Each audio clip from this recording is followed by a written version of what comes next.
Chapter 1804. With the demigod Behemoth as the vanguard, the horde finally charged into the Twilight Fortress. Receiving the news, Duque wasn't surprised at all. He even wanted to laugh. He laughed whenever he wanted to. Ha ha ha ha. Duque forgot that he was video chatting with Jaina through the magic mirror. Oh, it was a video conference. What's so funny? Jaina rested her chin on her hand, looking bored. After all, the horde had gathered all its forces to attack the Twilight Fortress, leaving Theramore alone. Nothing. I'm laughing at the fact that brainless Roar wants to divide the horde while gathering all the masters of the horde to deal with a beginner-level opponent. Duque was amused. Duque was right. According to the rules of World of Warcraft, every time a big event happened, there would be a beginner-level dungeon for the players to practice. Although the beginner-level dungeon, Twilight Fortress, was the most difficult among all the previous dungeons, it was still a beginner-level dungeon. As for the title Brainless Roar, Duque had spread among the higher-ups of the Alliance since he often let it slip. Grom Hellroar was known as Lord Roar. It was ironic that his son was called Brainless Roar when he smashed Gurus. It proved the general rule that like father, like son, like son. Frustrated, Lord Roar went to Duque and said, "I'm me, and my son is my son.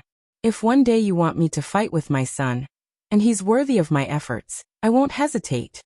Duque had to admire Lord Roar's unparalleled loyalty. Lord Roar was a real man who wasn't good with words. He didn't know how to teach people and was better at doing things directly. Once he did it, it was up to others how much others learned. One stayed in Azeroth to fight as a guerrilla, while the other stayed in Nagran to be an otaku. The two of them had lost contact with each other for so many years, so it was inevitable that the son would turn bad and pick up bad habits.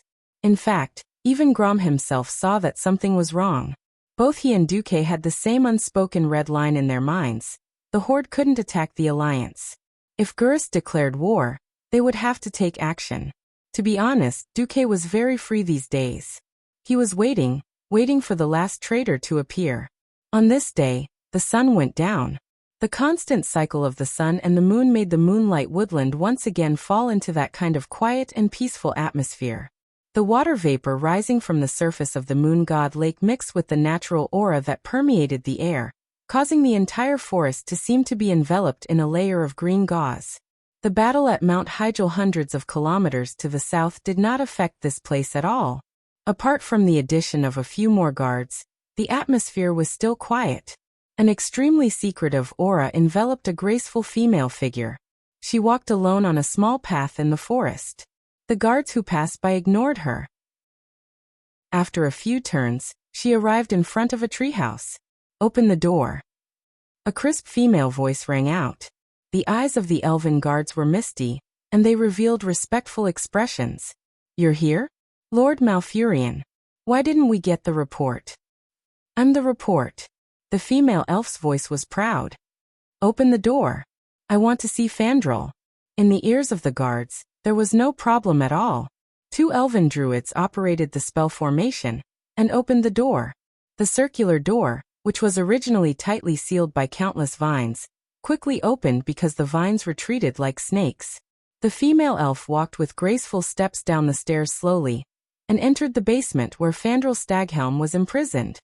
"In accordance with the orders of the Great Master Enzoth, I'm here to pick you up, Lord Fandral Staghelm." The female elf leisurely bowed to Fandral. "After Enzoth abandoned me and Savi's, he suddenly thought of me, a discarded chess piece?" The corner of Fandral's mouth raised, revealing a mocking smile.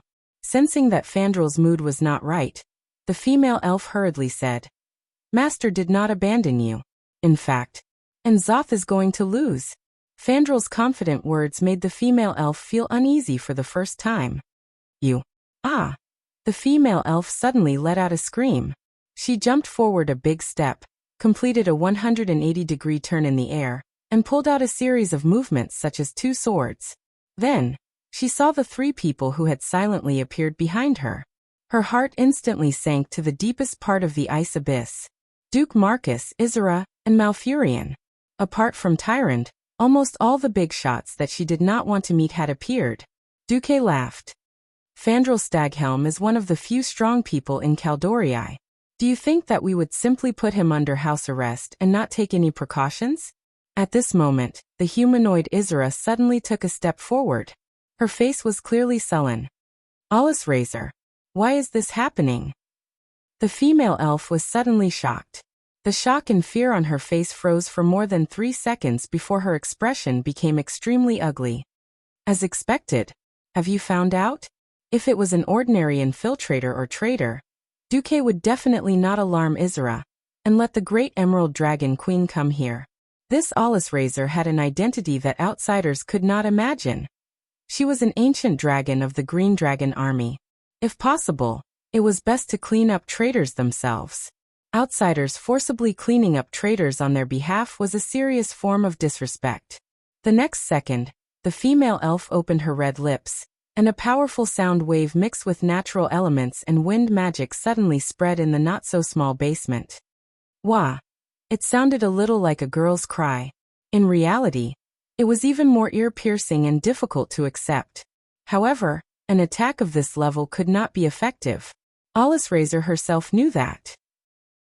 Almost at the same time as she roared, her entire body rose from the ground and slammed into the ceiling of the basement. She directly smashed through the thick rock layer, and the exaggerated compound magic array broke through the surface and flew into the air. In a short 3 seconds, she finally used the ultimate transformation spell and changed from a small elf to her dragon form. However, Isra was faster. She quickly turned into a dragon and hovered diagonally below Alice Razor. The dragon aspect was even larger and more beautiful than its opponent. It was as if every scale on its body was made of jade or glass. It didn't waste any more words. With a roar, it spread its green wings and began to fight. The atmosphere of the entire moonlight forest trembled slightly. Isra shot into the air like a sharp arrow, heading straight for Alice Razor.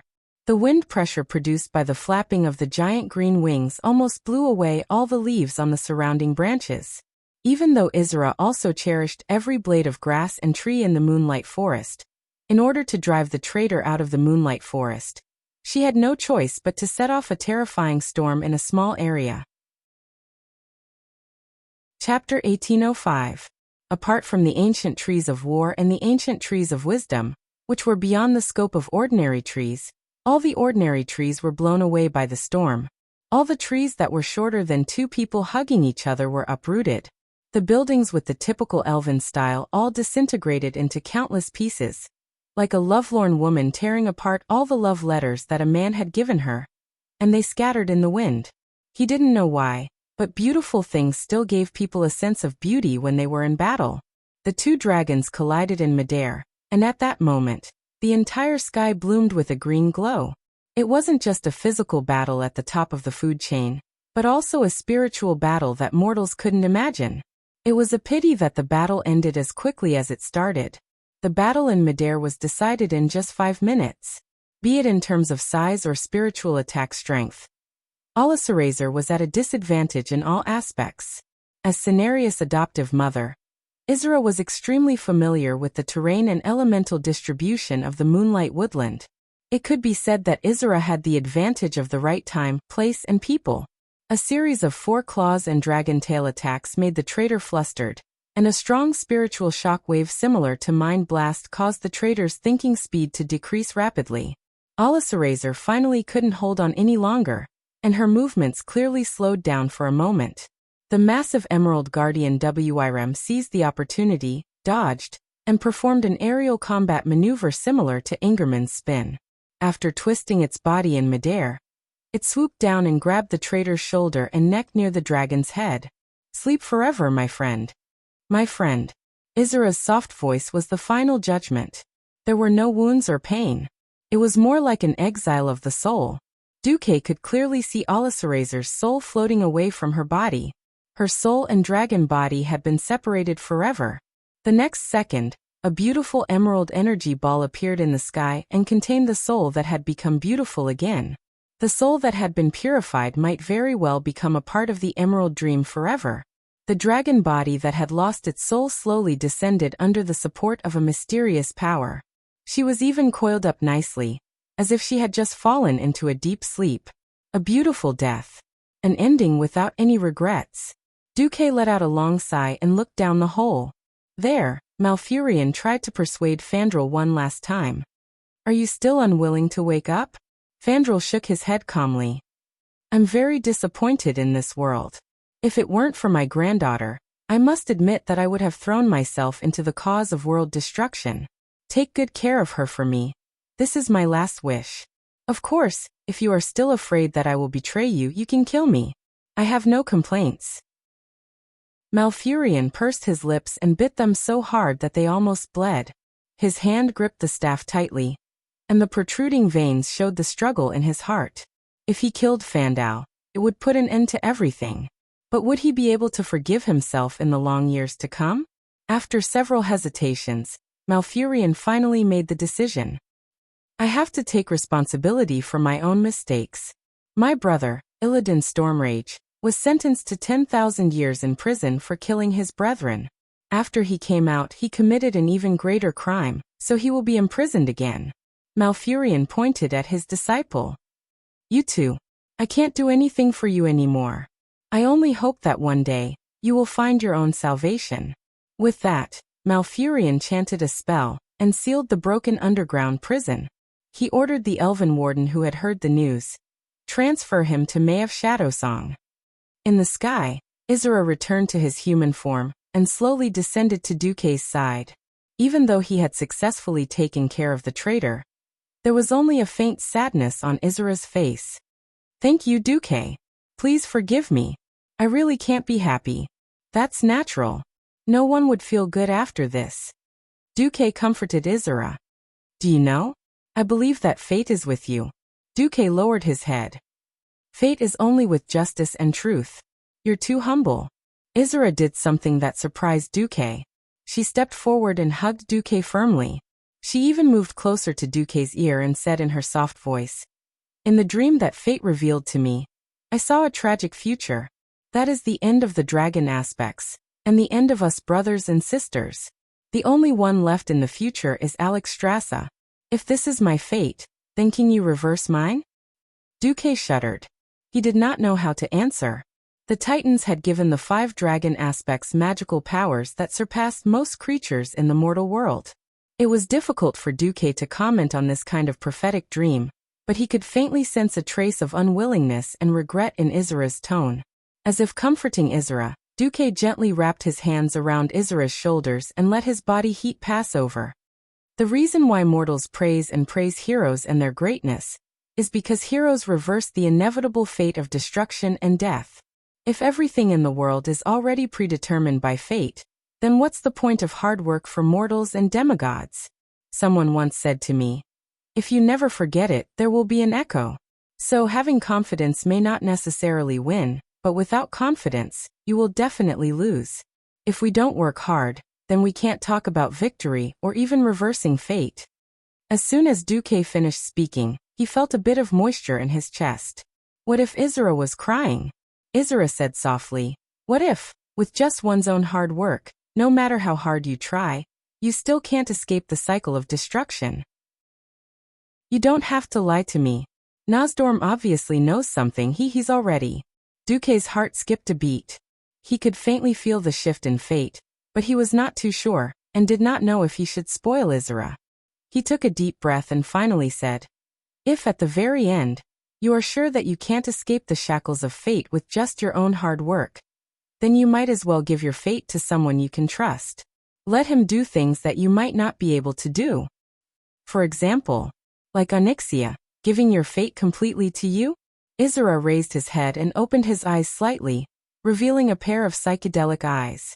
Duque said righteously, I don't deny that's a good idea. Chapter 1806. Isra suddenly smiled. It was a mysterious smile. Perhaps it was a smile of approval? Or did it have a special meaning?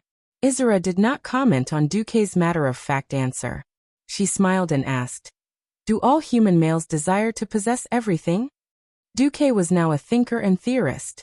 I can't deny that greed, and the impulse to turn fantasies into reality, is also one of the driving forces that push human society forward. But Duque changed the topic. In fact, I care more about what I have. My power, my lover, my family, my friends, and my subordinates. Izura's beautiful eyes flashed. If that's the case, how are you different from those ambitious, ancient gods who desire to occupy all of Azeroth? Duque boasted shamelessly. If there's a difference, it's that I don't mind sharing this beautiful world with more beings. I think that the world is very big, and other than the Burning Legion and those damned ancient gods, there are no species that cannot coexist. And I will protect everything I have and save the world at the same time. Izura smiled brightly. The smile seemed a little sly, but Duque felt that the smile was very pure and beautiful. It was like the first time he met Princess Kalia. Izura seemed to be thinking, her left index finger pointing at her delicate face. She looked distressed. The human way of thinking is indeed a little difficult to understand. But it's considered qualified. Qualified? What qualified? Duque was still a little confused. Duque did not even realize that he had fallen into a trap. In the system notification 3 minutes ago, there was a clear line of words. Host, you have suffered an unknown mental attack from Izura, human. Since the host has defined Izura as a firm ally, the host has automatically given up resisting this mental attack. You have the truth special effect. In the next 3 minutes, everything you say will be true. Duque was still blinking like a dumb goose. Izura began to close her eyes. She smiled, and this time her smile was really bright. The power of the gods will eventually disappear completely, and mortals will begin to control the fate of the world. I used to wonder if it was appropriate to leave fate to mortals, but now, it seemed that it was worth a gamble. All right, Duque, if I really have nowhere else to go, I will consider relying on you. I look forward to that day. Izura left, leaving Duque in a daze. By the time Duque was back to himself, Malfurion had already approached him. King Izura has left? Let's go. Right. Malfurion was also stunned by Duque's incoherent answer. Mr. Marcus, are you all right? I'm okay. Duque patted his face and tried to recall what had just happened. It seemed like his memory was a little blurry. Fortunately, he still had the system genie, which he put down in the system high speed. Duque finally knew what he had just done. He almost broke out in cold sweat on the spot. Holy shit.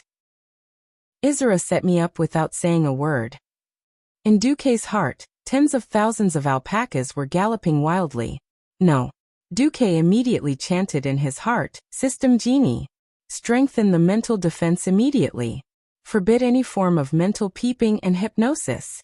From this moment on, all spells cast on me by friendly beings must be given to me. I will only accept them after my judgment. Understood. Duque exclaimed in his heart, that was close. I almost exposed my identity as a transmigrator.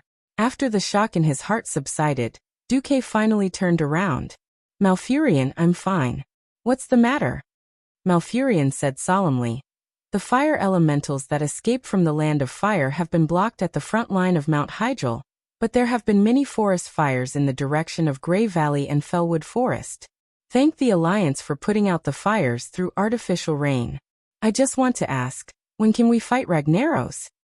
Fight? Duque looked into the distance. There was nothing he could do about waiting, but the instability of the space also meant that whoever wanted to stabilize the space in advance would have to work extra hard. Who was in a hurry now? Definitely not the Alliance. No. Wait. Duque suddenly shivered. He suddenly thought of a possibility. Why did the fusion of the Land of Fire and the Azeroth feel a bit slow? Duque's face darkened on the spot. Malfurion, wait. A tish appeared in his hand at once. As soon as the artifact staff hit the ground, a portal immediately opened.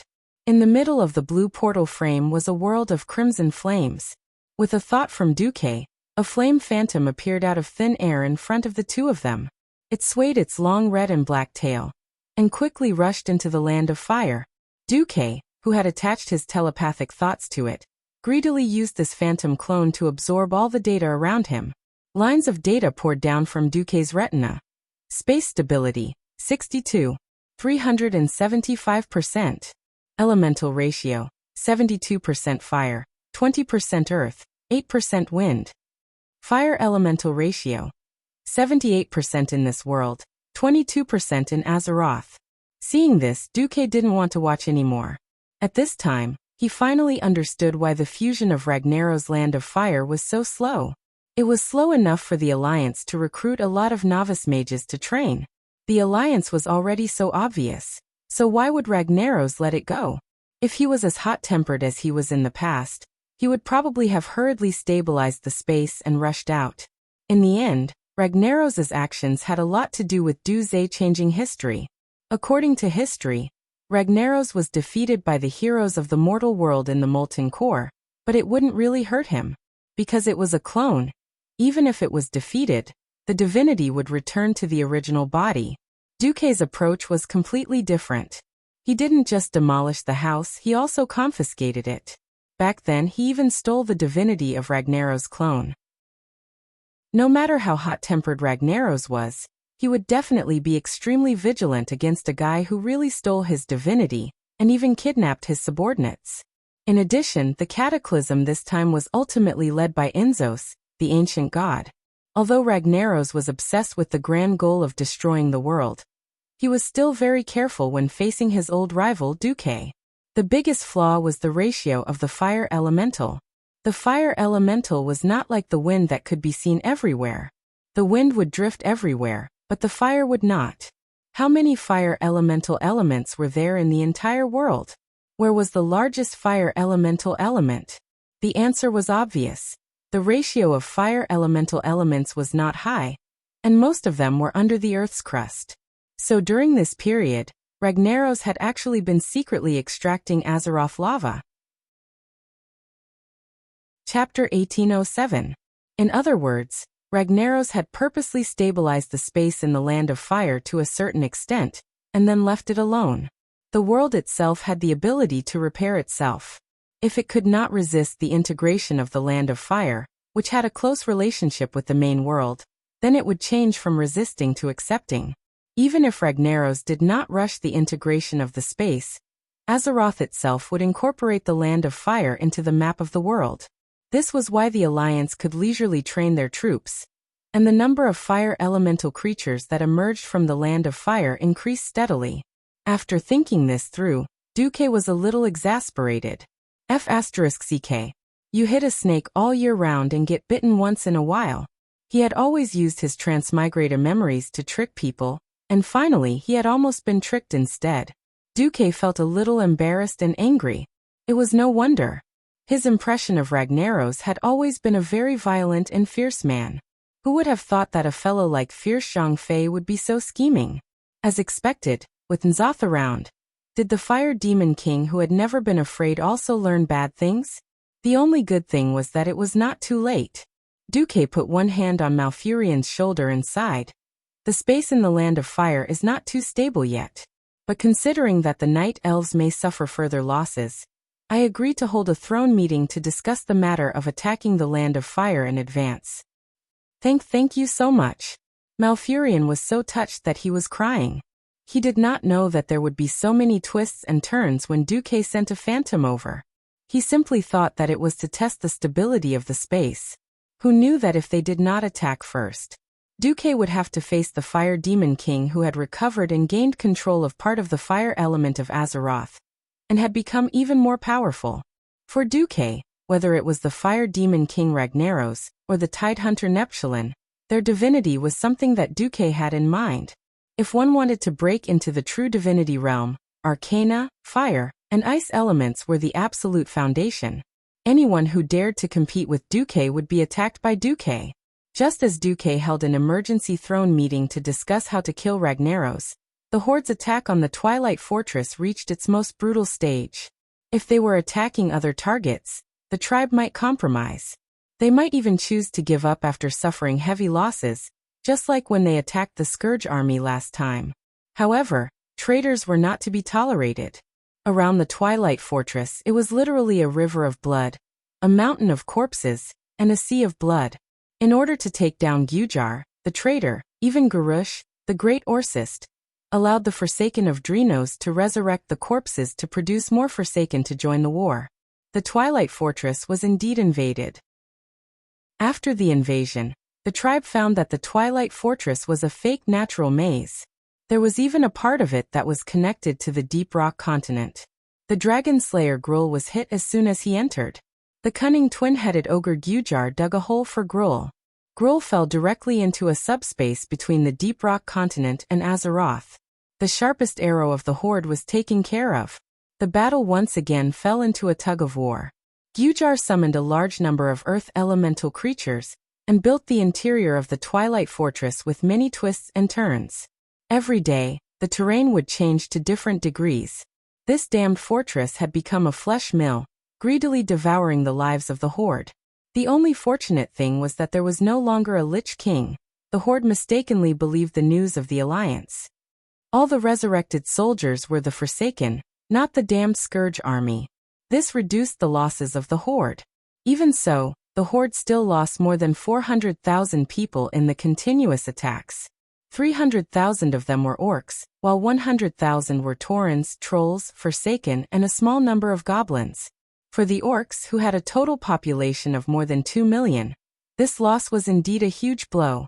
For the other races, it was a heavy blow to the extent of almost extermination. The Taurens and Darkspear trolls were small races with a population of about 100,000. More than 30,000 people had died, and more than half of the young men had been buried. These days, the faces of Kain and Wajin were all black. When they suggested to Garrosh that their race had no soldiers, Garrosh said, "At the critical moment of the Horde's elimination of the traitors, you actually say that you won't send troops. Sure. But I will regard this move as a shameless betrayal of the Horde." Unknowingly, the other races of the Horde had already hated Garrosh. They were just waiting for an explosive point to appear. At the same time, the Alliance hero group led by Duque, together with the demigods of the Guardians of Hyjal, killed their way into the Land of Fire. This time, the Alliance army had lost many old faces. This was a helpless choice. The Blood Elf powerhouses led by Queen Sylvanas all went to attack the Wind God throne. Vash's navy ran to Vash. Muradin wanted to stay behind to integrate the power of the dwarf's 3 hammers. Jaina and Onyxia stayed behind in Theramore to guard against the brainless roar. Originally, the threat of the Horde at the moment was not great, but normal people could never expect to use their own mentality to measure the actions of a lunatic and mentally retarded, especially when that brainless person was still the great chieftain of the Horde. The two of them could only stay behind. The former Alliance hero group now looked more like 2 or 3 kittens. The decrease in numbers did not mean a decrease in quality. On the contrary, this time the powerhouses were dazzling to the point of blinding. Not to mention the genuine weave demigod, Duque. This time, there were half a dozen demigods fighting. The demigod Bear Brothers, the tortoise god Tatora, the raven god Averna, the newly resurrected Cenarius, and a troublesome wolf god. Originally, Duque had planned to leave William and the other 2, who could take charge on their own, to guard against the Twilight Believers who would appear out of nowhere. Who knew that Goldrin would drag William along with him no matter what? My son Smash is only temporarily blinded by his secular bloodline. As long as he fully understands how strong and fit I am, he will willingly kneel before my claws and call me father. When the big white wolf Goldring said this, his meow face actually had a slight blush.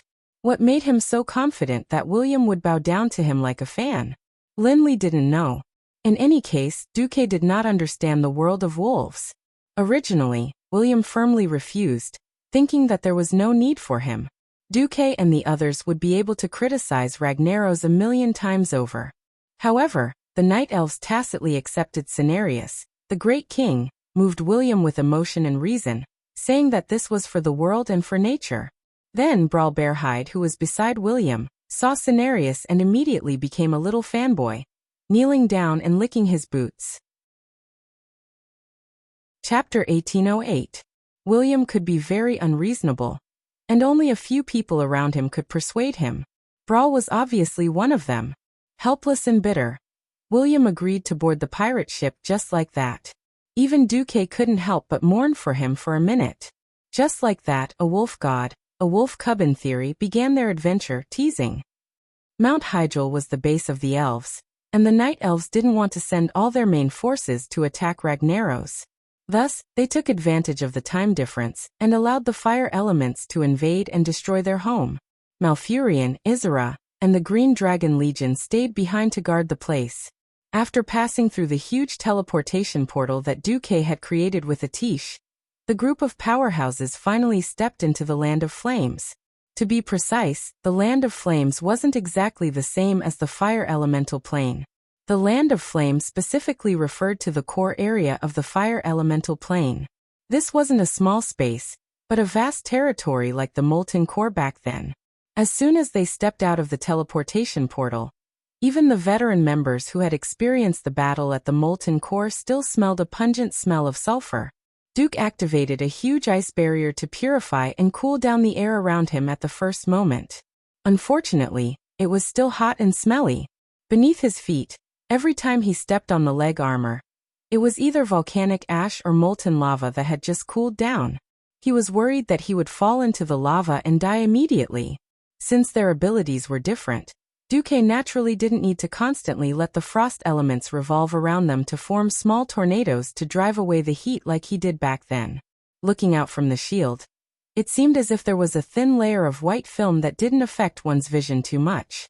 Looking out, there was a crimson sky above the mountain range that represented the horizon. There weren't any real clouds in the sky, and what was rolling in the air were all violent fireballs. Countless fiery meteors fell from the sky of the Land of Fire.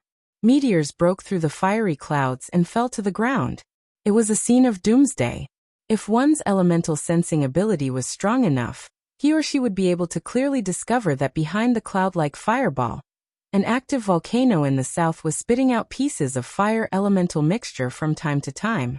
It was this mixture of earth and fire elements that was sprayed into the air.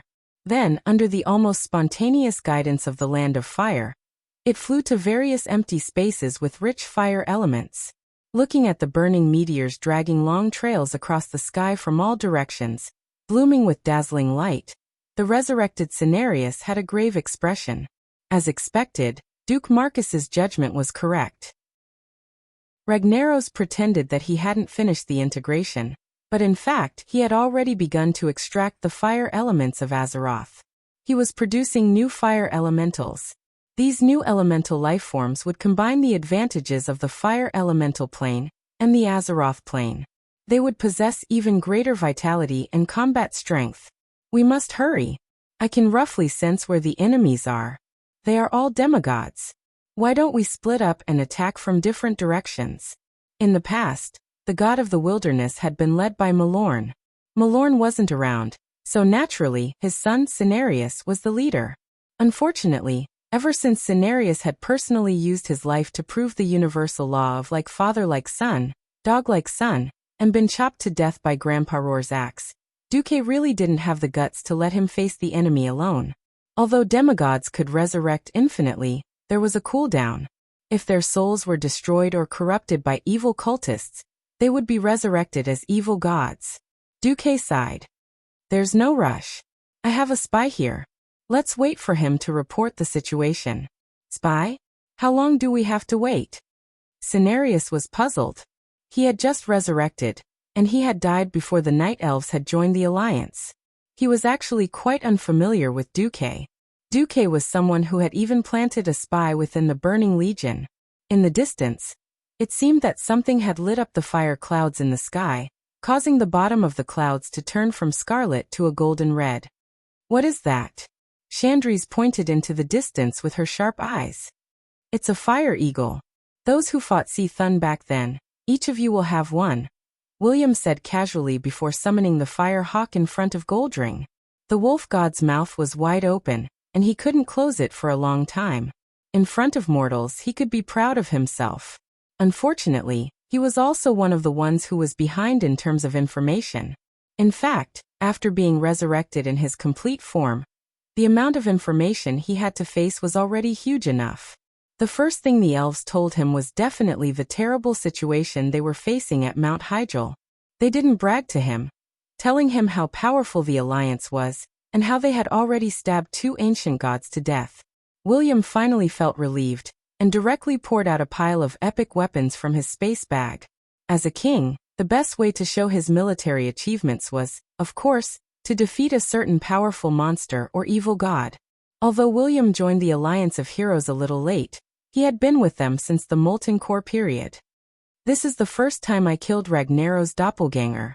This is the time I dealt with the black dragon Prince Nefarian. Varian showed off his spoils of war to Goldring as if he was counting his treasures. The wolf god was dumbfounded. On the other side, the continuous screams of the fire eagles could be heard, but no one bothered to listen to them. Although there seemed to be a lot of fire eagles, it was a pity that they were weak just by looking at their small size. They formed a dense formation like a swarm of locusts and rushed over while screaming, bringing with them a blazing turbulence. They met a tragic end. Duque only put a fire shield on the outer layer of the ice shield, and these fire eagles crashed into the shining fire shield and turned into a stream of fire. The essence of the fire eagles was still the fire element, so they crashed into the shield and died worthlessly. Then they decomposed into the most primitive fire element and were absorbed by Duque. A demigod who controlled the elements was just that unreasonable. This time, other than the Bear Brothers, the demigods of the wilderness finally changed their opinion of Duque. Suddenly, a wave of fire approached them from afar. "Be careful. It's a fire demon." Goldring was very nervous, and he immediately bared his teeth. "I can feel a strong aura. It's definitely an enemy demigod." Raven god Iwena's current appearance was a little like a harpy. To be precise, she had a human body and the white limbs of a bird. She had a very sexy human body, but her wrists turned into wings and her ankles into a pair of claws. She flapped her wings and wanted to fly into the sky to scout for everyone. Suddenly, she realized that the atmosphere was a little strange. Those mortals didn't seem to have any intention of making a move. "It's okay. It's that guy Executus. He's Duque's subordinate." William couldn't help but indirectly help Duque. Chapter 1809. It was an endless army of fire demons. They had huge bodies, and just by standing there, they could form a wall of fire. Beside them were some subsidiary fire creatures, such as the molten fire hounds. They formed a large group. When they walked over, the entire land seemed to flow like a long red river. Occasionally, there were a few intertwining turbulences by the river, which leaked out an even hotter aura. The Alliance hero group and the Guardians of Mount Hygel looked at this spectacular scene with strange feelings. They stared and held their breath, afraid to miss a detail, because it was really exaggerated. When they came here, they were already mentally prepared to fight their way out. Who would have thought that they didn't look like invaders but like liberators? The fire demon army stopped 300 meters away. The former manager, Majordomo Executus, led a huge fire demon over, swaying his snake tail. That fire demon didn't even bring his two obviously powerful molten dogs. Humans all looked the same to fire demons. Fortunately, this guy's appearance was quite unique. He was probably blind in his left eye, and only had a black blindfold that was slanted over it. He had 4 thick, bug-like beards on his chin that were a bit like Adrenii males. His left shoulder was empty, but his right shoulder was branded with 1 big and 2 small, a total of 3 pauldrons that looked a bit like Omega. The huge silver metal belt had the same runes. 2 huge pieces of skirt armor protected the flank of his snake tail. Behind the belt, there was a somewhat funny metal frame with a huge flag on it. The flag was painted with the language of the fire demons. Majordomo came up first, crossed his arms, and bowed to Duque. "Great Master, this is my former subordinate, Shanox. Now that he has heard that Master has come here, he has decided to lead his troops to abandon the darkness and join the light under Master's great glory." The wilderness gods were a bit dumbfounded. Of course, they could feel how powerful Shanox was. Although there were quite weak demigods, it was obvious that Shanox was ranked in the middle. Such a powerful fire demon should be the backbone of Ragnaros's subordinates. They surrendered just like that? All of a sudden, Duque's level of pretentiousness was maxed out. The wilderness gods now looked at Duque in a different light. Duque said calmly, "Since you're Majordomo's lackey, you can continue to follow him in the future. After I take control of the Land of Fire, I will reward you handsomely." "Thank you, Master." The one-eyed fire demon half-deity bowed on the spot. Even after Majordomo's explanation, the gods of the wilderness still felt like they were in a dream. Among the elemental guardians of the Land of Fire, fire demons were the most terrifying. Shanox was no exception. As Ragnaros' chief hunter and Molten Hound trainer, Shaynox patrolled the elemental territory with two of his most ferocious beasts, Splitter and Mad Face. Once upon a time, that was indeed the case. The problem was that Majordomo Executus had been dug out by Duque. Back then, Majordomo had played the role of a prime minister. It was not an exaggeration to say that it was second only to one monster, but above all others. It was precisely because of Majordomo's betrayal that Ragnaros was the most furious and violent. As the manager, he ran away and brought his lackeys with him. However, the fire demons that remained in the Land of Fire were in a miserable state. Fire demons were the most intelligent among the fire elemental creatures. If it weren't for the fact that Lager had to control his territory through the fire demons, perhaps he would have executed all the fire demons. Since the day the molten core had fallen, the fire demons had been reduced to a miserable child. He had a share in the work, but there were no benefits at all. Because the fire demons were highly intelligent creatures, how could they not feel resentful? Among the fire demons, Pharaoh was the boss, and all the other physics demons were inferior to dogs. With his former boss, Majordomo, acting as the go-between, Sean Knox, who was already full of resentment, immediately rebelled. What was more interesting was that Shaynox was in charge of patrolling the Land of Fire. In addition, in this life, Duque directly sold off the green dragon Olizarazer to clean up the mess for Izira. Naturally, there wouldn't be a Firehawk king with the same name here. After all, when Ragnaros' army poured into Mount Hyjal, the green dragon Olizarazer betrayed the alliance and helped release the traitorous archdruid Fandral Staghelm. As a reward, she was purified by the flames and reborn into a terrifying fire hawk. In this life, the fire hawk was gone, and naturally, there would be no fire druid Staghelm. In this life, there were originally 7 bosses in the Land of Fire, but now there were only 4 left. This method of directly weakening the competitors was really King awesome. Majordomo spoke again. Master, I have already asked around. Ragnaros is in a volcano, concentrating on building his King of Fire army. If we can quickly eliminate the remaining 3 leaders, we can launch a surprise attack and catch Ragnaros off guard. As the saying went, the second Japanese were more ruthless than the real Japanese. Just like during the War of Resistance against Japan, the Japanese were cruel, but the traitors who defected to the Japanese knew that if the Japanese did not win, they would definitely end up worse than the Japanese. As long as Ragnaros was not finished, Majordomo could not even dream of a good night's sleep. So when it came to betraying his former master, he was more ruthless than anyone else. To be honest, the gods of the wilderness looked down on his humble attitude, but they would not refuse the help of this kind of traitor. With a guide, he would be able to deal with Ragnaros more quickly. At least in terms of interests, there was no conflict. After passing his thoughts to Duque through the soul connection, Duque was able to open a 3-dimensional topographic map of the Land of Fire in this life. Majordomo explained. Now there are only 3 leaders left. They are the Black Web Spider Mother Bestorak, the Lava Elemental Lord Leolis, and the former Void Lord and current Gatekeeper Belloc. As the Black Web Spider Mother, Bestorak and her ruthless descendants feed on the lava and flames on the remains of the fire elemental to satisfy their appetite. In order to provide more nourishment for her offspring, Bestorak weaved a huge net of fire around her nest to trap prey that strayed into it. Leolis is one of the oldest existing elemental creatures. He originated from the primordial flames that created Azeroth. He was responsible for creating new elements in the Land of Fire, and at the same time, he thought that the Titans who moved him were too arrogant. This hatred still burns in his heart.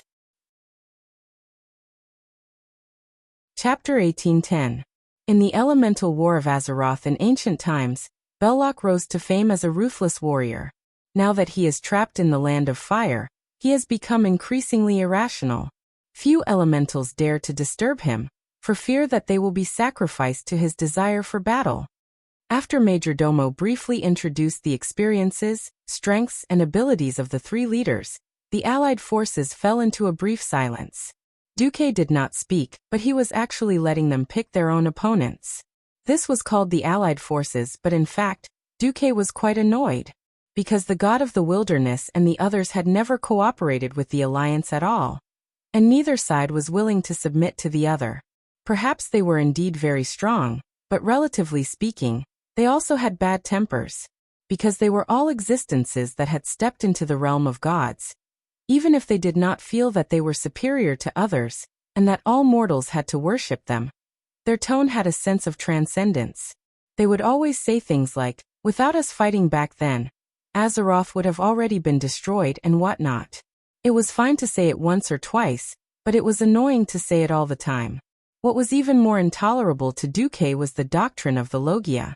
Cenarius actually asked Duque if he could completely remove the fire elements from the original vicinity of Mount Hyjal after controlling the Land of Fire, or change the location of the Land of Fire, so that Mount Hyjal could be restored to its original lush forest.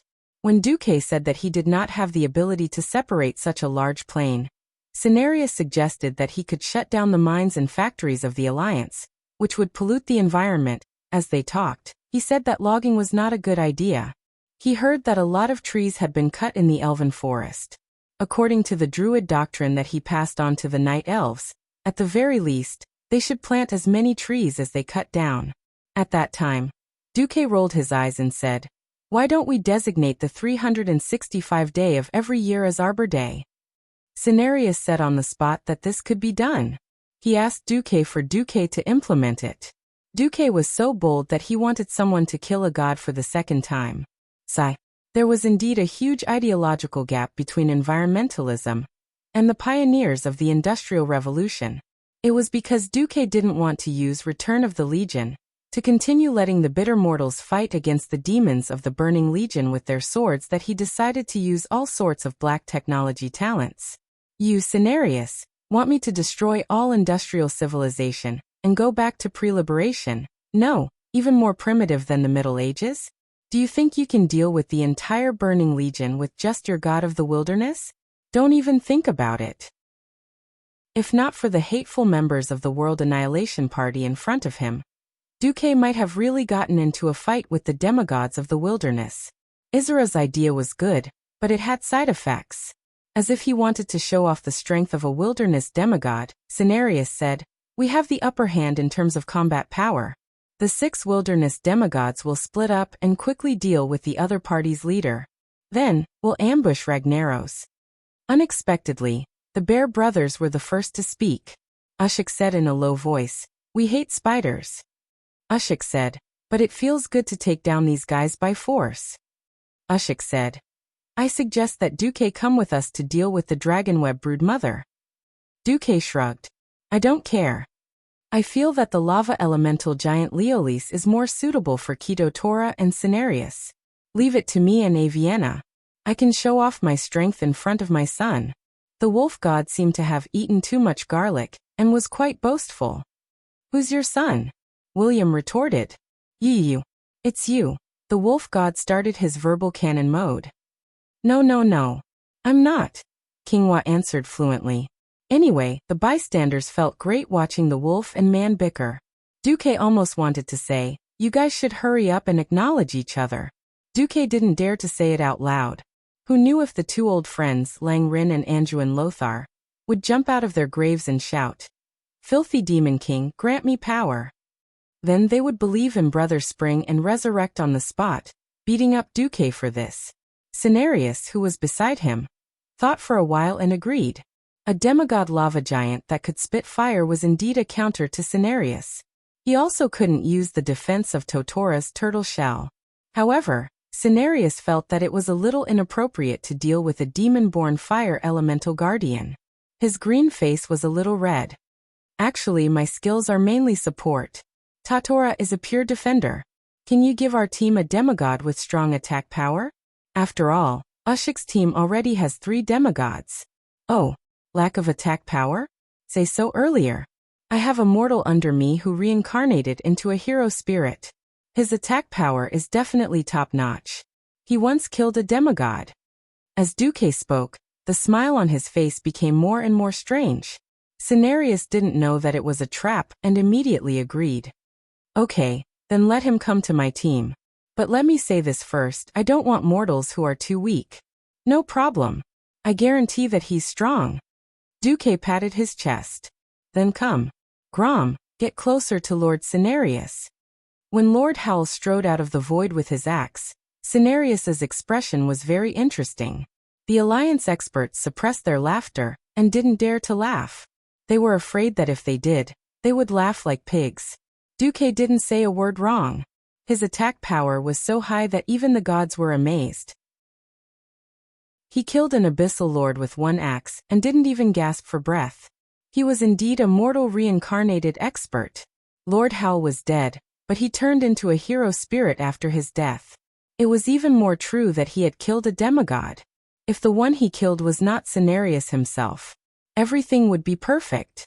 Cenarius's face turned green. Well, that's what his face looked like. The demigod's mouth twitched for a long time before he finally burst out in anger. Duke Marcus, are you deliberately humiliating me? Or are you not sincere in cooperating with the god of the wilderness? Faced with Cenarius's anger, Duque was not the least bit afraid. Or rather, it was Duque who had detonated this contradiction bomb.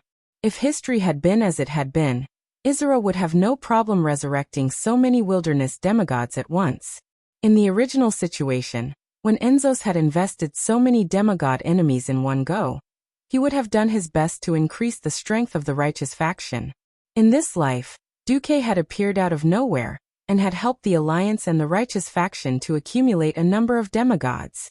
Isra's actions seemed to have increased his strength on the surface, but in reality, he had buried a huge contradiction. That was the battle between the nature faction and the industrial faction. Just looking at the number of demigod experts, the nature faction would definitely have the most.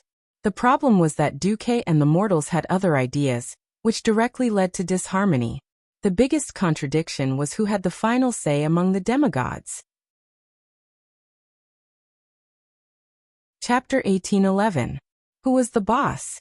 In any temporary or permanent organization, this was a very profound field of study. To make an organization inefficient and difficult to make decisions, it was very simple. The more people with decision-making power, the better. For example, a 1,000-member council with one person having one vote was definitely hundreds of times less efficient than a 3-person decision-making group. On the contrary, a centralized organization controlled by only a few people was definitely the most efficient. However, efficiency did not equal correctness. Therefore, in the history of Earth, countries controlled by certain tyrants or wise monarchs were either strong enough to sweep away the surrounding countries, or they declined and soon perished. The only reason why the Alliance could be as strong as it was today was that the leader was Duque, a transmigrator. In the eyes of ordinary people, the leader had an extremely bright appearance, but few people could understand their bitterness. Almost every day, a group of people came with the most cutting-edge technology, asking you to make a decision. If you had enough money, manpower, and material resources, of course, you could try every one of them. Unfortunately, there was never a leader who had so many resources to waste. On Earth, Edison had used more than 6,000 kinds of materials, and experimented more than 7,000 times, but he failed again and again. After experiencing thousands of failures that were simply horrors and nightmares in the eyes of mortals, Edison, who was good at summarizing, finally developed the electric light. Yes, this was a good story. But this was based on the basis that Edison was indeed a genius, and a diligent and persistent genius. Duque faced thousands of reports every day, among which there were hundreds of reports about inventions. There was no lack of wonderful ideas, such as planting pineapples in the ice and snow of Northrend, and developing tropical fish farming. If Duque was not a transmigrator, then the development of the Alliance would easily be led astray by those imaginative dwarves and gnomes. It was precisely because he knew that the Alliance, and even the whole world, could not find a better leader than him that Duque held on to power. For this he did not hesitate. Or rather, he controlled the absolute rule of the Alliance by taking care of the queens. In contrast, he also proved his ability with a healthy and rapidly developing Alliance, repaying the trust of all the leaders of the Alliance in him. Unfortunately, the appearance of the gods of the wilderness would undoubtedly impact Duque's authority. More importantly, Duque knew that this group of violent Azeroth Greens would definitely lead Azeroth into the gutter. Moreover, when Cenarius and Master Roar had clashed, other than the widely circulated version, there was also a secret that Master Roar had revealed himself. At that time, Cenarius had said that trees were the Night Elves' friends. The number of trees that Master Roar cut down was the number of his brothers and sisters that Master Roar had cut down. He wanted Master Roar to repay this debt of blood with the lives of orcs. Strictly speaking, this was not wrong. Once a tree reached the level of a 1,000-year-old tree, it would have the chance to become a treant with the help of a druid. From there, it would become an ancient tree of war, an ancient tree of wisdom, or even an ancient tree of life. The Warsong Beastmen had cut down trees, the Horde had cut down trees, and the Alliance had also cut down a lot of trees to develop their economy. On top of that, Duque had taken in Master Ho as his follower. Sooner or later, this grudge and this debt would explode. The most troublesome thing was that the Druid doctrine of these naturalists hadn't changed for nearly 10,000 years. Not changing meant that they were stubbornly conservative. Moreover, the original version of history had already proven that the gods of the wilderness weren't the decisive force in defeating the Burning Legion. Since that was the case, Duque couldn't give up his leadership. Now a mere weakling like Cenarius was already rubbing elbows with him. If it was his father, the so-called strongest demigod, White Deer Malorn, could he still give in? Faced with Cenarius's questioning, Duque didn't back down. Instead he laughed. Cooperation? The premise of cooperation is sincere cooperation. You have to thoroughly consider both sides' combat strength and specialties to come up with the most suitable plan. You can't fight for credit, holding up the so-called cooperation, in order to show off your strength. In reality, you're just holding us back. Cenarius was angry. You're saying that our god of the wilderness is holding you back, Duke Marcus? Duque raised 2 fingers. First, you can't represent the will of all the gods of the wilderness. And back then, the leader of the gods of the wilderness was your father, Malorn, not you, Cenarius. Cenarius couldn't catch his breath, and he looked like he was about to die from anger. Secondly, before your god of the wilderness returned, my team and I did a better job than all of you. We have already destroyed Seathun and Yogg-Saron, overturned Ragnaros once, and killed the traitorous Earth Guardian dragon, Nesaria, once. I'm better at dealing with these opponents than you are. So what in the ancient war? Cenarius subconsciously boasted. Unexpectedly, Duque immediately interrupted him and raised a 3rd finger. Although I'm a little sorry, the fact is that when you were fighting on the battlefield, it was me from 10,000 years ago who sneaked into the Burning Legion and blew up Sargeraz's portal, as well as his largest stronghold in the Twisting Nether. Oh, I also killed Archimonde once. So in terms of merit, all of you gods of the wilderness combined can't compare to me. Duque's words were reasonable, and he had to be convinced. Cenarius choked, and what made him even more upset was that the other gods of the wilderness actually nodded in agreement with Duque's words. Duque was right. The god of the wilderness was just a name, and they had never been a true whole. Those who advocated nature were actually only his line. Duque concluded, our enemy is very powerful.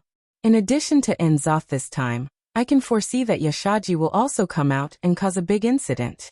In the future, the Burning Legion will definitely return again. History has proven that the god of the wilderness alone cannot achieve complete victory. Wasn't the victory of the past the result of the dragons, the god of the wilderness, and countless mortals working together? We need to unite all the forces that can be united. For this, I didn't even hesitate to form an alliance with a tribe that was once hostile, because this is the only way to fight against an increasingly large and powerful enemy. If you hold on to the narrow path of nature and hatred now, how will you coordinate the righteous forces of the entire Azeroth in the future? At this point, Duque had already secretly changed the concept and laid the groundwork for Cenarius. What else could Cenarius say? He suddenly didn't have that position. As long as Cenarius was dealt with and the political alliance of the god of the wilderness was dissolved, when Duque controlled the power, even if Malorn revived in the future, he wouldn't be able to shake Duque's leadership. Chapter 1812. At this time, the Bear brothers were the first to support Duque. Since Duke Marcus is doing a good job fighting evil, Why should we disrupt his rhythm and destroy his way of doing things? We can actually cooperate with them. Raven Goddess Iwena's voice was strangely hoarse and low, sounding rather magnetic. Elun said that the Burning Legion's demons are endless. If we can't maintain our strength in a victory, then even if we win this time, we will definitely lose the next war. In fact, we almost lost the War of the Ancients. Iwena spoke very tactfully, not directly agreeing or disagreeing, but she pointed out the defeat on the battlefield of the War of the Ancients. Cenarius was a little speechless. Iwena was right. If it weren't for his father protecting him, he wouldn't have had to rush into the main battlefield to fight the Archerons, resulting in his death with his neck broken. In fact, most of the 6 demigods had died or been seriously injured at least once. At the beginning of this resurrection, Isra had personally told them that the turmoil in Azeroth was just the beginning, and that the Legion would come again. At this time, Goldring bared his teeth. Just because Duque accepted a demigod with my blood, I support him. This time, Duque was a little surprised. He didn't expect that following the plot, and accepting the old alpha wolf gene, could he also gain Goldring's favor? That was a little too awesome. Tortola the tortoise said, I don't want to see. That was a forfeit. Speaking of which, the tortoise god in Duque's memory didn't seem to speak like this, right? Duque rubbed his eyebrows. He couldn't be bothered to think too much. Ever since he appeared in this life, he had simply destroyed the original work and made many historical events unrecognizable. Even the mother of history couldn't recognize him. It had been a good plan to resurrect the 4 demigods and then organize a counterattack, but now it was Duque leading a team to trample on the field. Duque noticed that after Isra resurrected these demigods, he didn't force them to obey Duke Marcus's command. Duque was a little puzzled. Does he think I can handle them? On this side, Cenarius finally realized that the situation was irreversible. He suddenly sighed. Duke Marcus, do you think that I'm greedy for power or deliberately obstructing you? Duque was slightly stunned. Cenarius had never been this kind of person in any of his lifetimes. In the ancient war, it was he who had spoken up and convinced his father, Malorn, and the other gods of the wilderness to form an interspecies group of demigods. But in the war, the commanding authority was given to Jared Shadowsong of the Night Elves. It would be an exaggeration to say that Cenarius was greedy for power. But what was with this slightly hostile feeling? Cenarius strode in front of Duque and spread out his hands. Did you know? Duke Marcus, I'm actually feeling uneasy. Uneasy. Think about it. In the ancient war, so many experts and countless mortals sacrificed their blood and lives to resist the Burning Legion. But in the end, you were the only one who achieved supreme fame. Duke Marcus. We, who fought bravely on the front lines, became a cover for your actions. Duque raised his eyebrows. He was a little unhappy, but he didn't say anything. That's right. In terms of results, your actions of infiltrating the enemy's rear and overturning the Burning Legion were very noble. Mother agreed to your actions, but that doesn't mean that I can accept that Father and I became the main force of the feint. Father even sacrificed himself to save me. So ever since that time, I've never liked you, the great hero of the ancient war. Cenarius took a step forward, his huge body approaching Duque. Duque wasn't afraid at all. With a thought, a pillar of fire rose under his feet and lifted him up, allowing him to rise until he was at the same level as the 5-meter-tall Cenarius. Dooku slowly opened his mouth, his voice carrying a threatening aura without being angry. Then what do you want? This is a team of experts formed with the common goal of defeating the evil existence that intends to destroy the world. Compared to other experts, I trust my command and arrangements more. Be it my old partner or Isra, they all acknowledge my ability to command. That's right. I insist on taking control of this team. Of course, I won't force any existence to throw away their lives or do something they don't want to do. Duque waved a tish, and a portal opened beside him. On the other side of the portal was naturally the lush Mount Hyjal. Duque said coldly, "The door is over there. Those who don't agree with my command can leave. I won't send you off." After Duque finished speaking, Cenarius's somewhat tyrannical aura suddenly disappeared. His shoulders drooped and he sighed.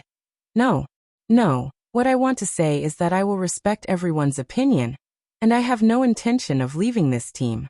But at the same time, I also have reservations about your philosophy and the way you do things. If there's a need for sacrifice or a feint, I hope you can tell us immediately instead of acting in secret. Duque understood what Cenarius meant. He also sighed. A long time ago, I always had the attitude of seeking common ground while reserving differences when forming an alliance and team. With the goal of fighting against evil, I can allow my allies to have all kinds of habits, ideals, lifestyles, beliefs, and even powers from the evil side.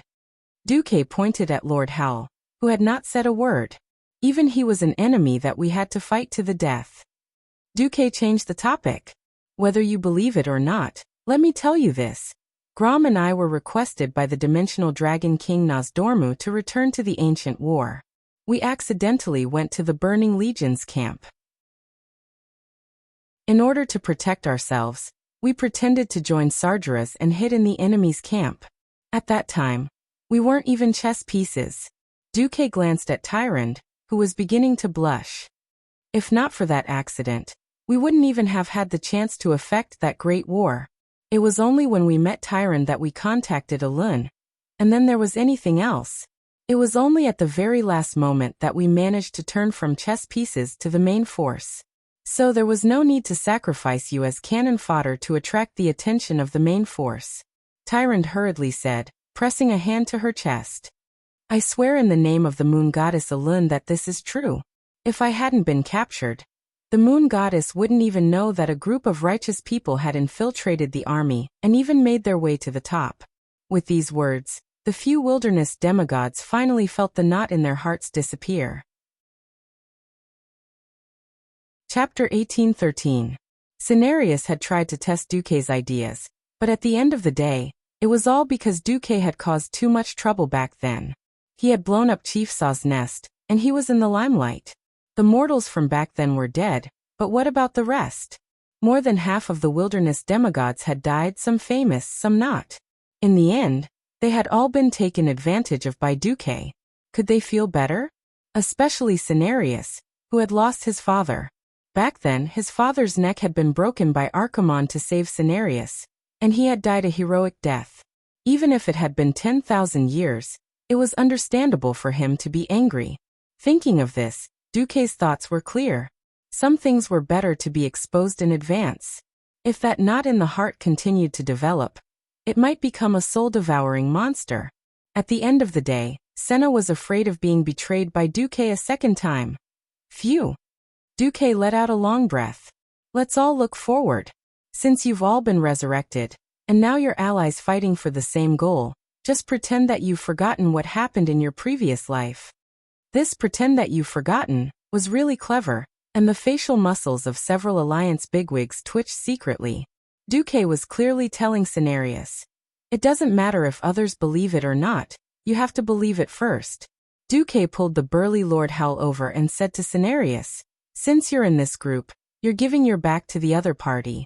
Grom, are you willing to give your back to Cenarius? Lord Howell was an honest man and he didn't hesitate. I cut you back then because I was a tribal warrior. Now I believe you because we have a common enemy. I won't apologize. If you're unhappy with me, we can fight again after the war. Let's fight if we're real men. That was what Lord Howell meant. Cenarius's eyes almost rolled back in his head. In fact, there were many kinds of gods. The ones most known to mortals were, of course, those with the ultimate killer moves. For example, the white deer god Malorn had the famous body of the white deer. His body shone with a pure and holy white light that could directly turn low-level demons into ashes and blind high-level demons. In a sense, it was the combination of a long-lasting flash grenade and Ashbringer. Unless it was a high-grade void overlord or one of the army's 3 heavyweights. Any demon could be trampled to death by Malorn's hoof. Another example would be Elun, the demigod's mother. Although she rarely made a move, one could tell how powerful she was from her priests, Starfall. There was nothing Starfall couldn't deal with. If there was, then he would use 2. If there were more, then there would be no end to it. In any case, the world would be bombed until the nuclear core was flattened. But Duque had heard of a legend that when gods gave birth to a child, they would split their divinity and fuse it together to bestow a child. After splitting the divinity, he wouldn't have that power. So whether it was because Malorn and Elun were stingy or something else, mortals thought that Cenarius could fight, carry, and heal. In fact, Duque, who was familiar with history, knew that Cenarius was a relatively rare support-type demigod. Thorn Halo, Entangling Roots, Tranquility. He didn't even have a single attack skill that he was best at. They were all support-type or healing-type. If he really had to fight Lord Howl, who had returned to his peak, it would be a pity that he couldn't just use half an axe. In the past he had used one axe to cut him, and now it was still one axe. This kind of tragedy of being killed with one axe. Talking about it would make one cry. Cenarius's mouth moved for a long time, but he still couldn't let out a fart. Duque knew that he was in despair. Anyway, looking at Cenarius's constipated expression, Duque felt really good. Cenarius admitted defeat, and Duque took the lead. There was no need to chase after him. After all, they were in the same trench. Duque said calmly, "I have personally witnessed the power of the Burning Legion, which is why I have sacrificed the environment to improve the industrial level. However, I will seriously consider the idea of sustainable development." What was sustainable development? Cenarius was dumbfounded, but it sounded pretty good. The doctrine of nature hated mortals who abused natural resources and destroyed trees that could be left for future generations.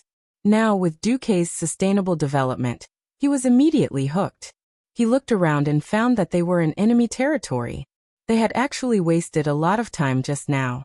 If not for the fact that the patrol leaders were on their side, something might have happened just now. All right, when we go back, I will find you to listen to the idea of sustainable development. Now let's deal with the enemies first. I will listen to your instructions, Cenarius said. Duque narrowed his eyes. Actually, these enemies are far from that troublesome, and can be dealt with quickly. Leave the Dragonweb Mother to me. I will go show my new subordinates my strength. The Alliance heroes come with me. As Duque spoke, he glanced at the fire demon hunter Shanox, who hurriedly lowered his head, and then said, "The Bear Brothers and Avina will deal with Lord Leolis. The rest of the demigods will deal with Gatekeeper Belloc." Understood. The main force split into 3 groups and set off. As a true fire elemental plane, the first reaction of mortals when they walked here was heat. It was heat that transcended time and space. There was a limit to the cold. At the very least, under normal circumstances, there was no such thing as cold that exceeded absolute zero. But there was no limit to the activity of molecules, so the temperature could be thousands of degrees, or even tens of thousands of degrees. Even though Duque used the ice shield to cool the air, and the temperature had even seeped into the ground to offset the high heat from below, the mortal heroes could still feel the terrifying heat from the core of the land as they walked on the surface of the land of fire. They felt like a live fish that was being fried over a fierce fire. Even though they knew that they would still die if they flipped over, they could not help but jump around. Sigh. Duque sighed softly. An ice bridge appeared out of thin air for the mortal heroes to walk on. Whoosh. I'm alive. Imriel, who had not participated in the battle at the molten core, was still as lively as ever. I thought my skin was going to be burned by my own armor. Duque slapped the back of his head with his hoof. Idiot, you're cool. It's my own frost circuit that consumes the magic power. Then why did you bring us here? The hoof was a little puzzled. Can't you just rely on those demigods? Duque spoke the truth.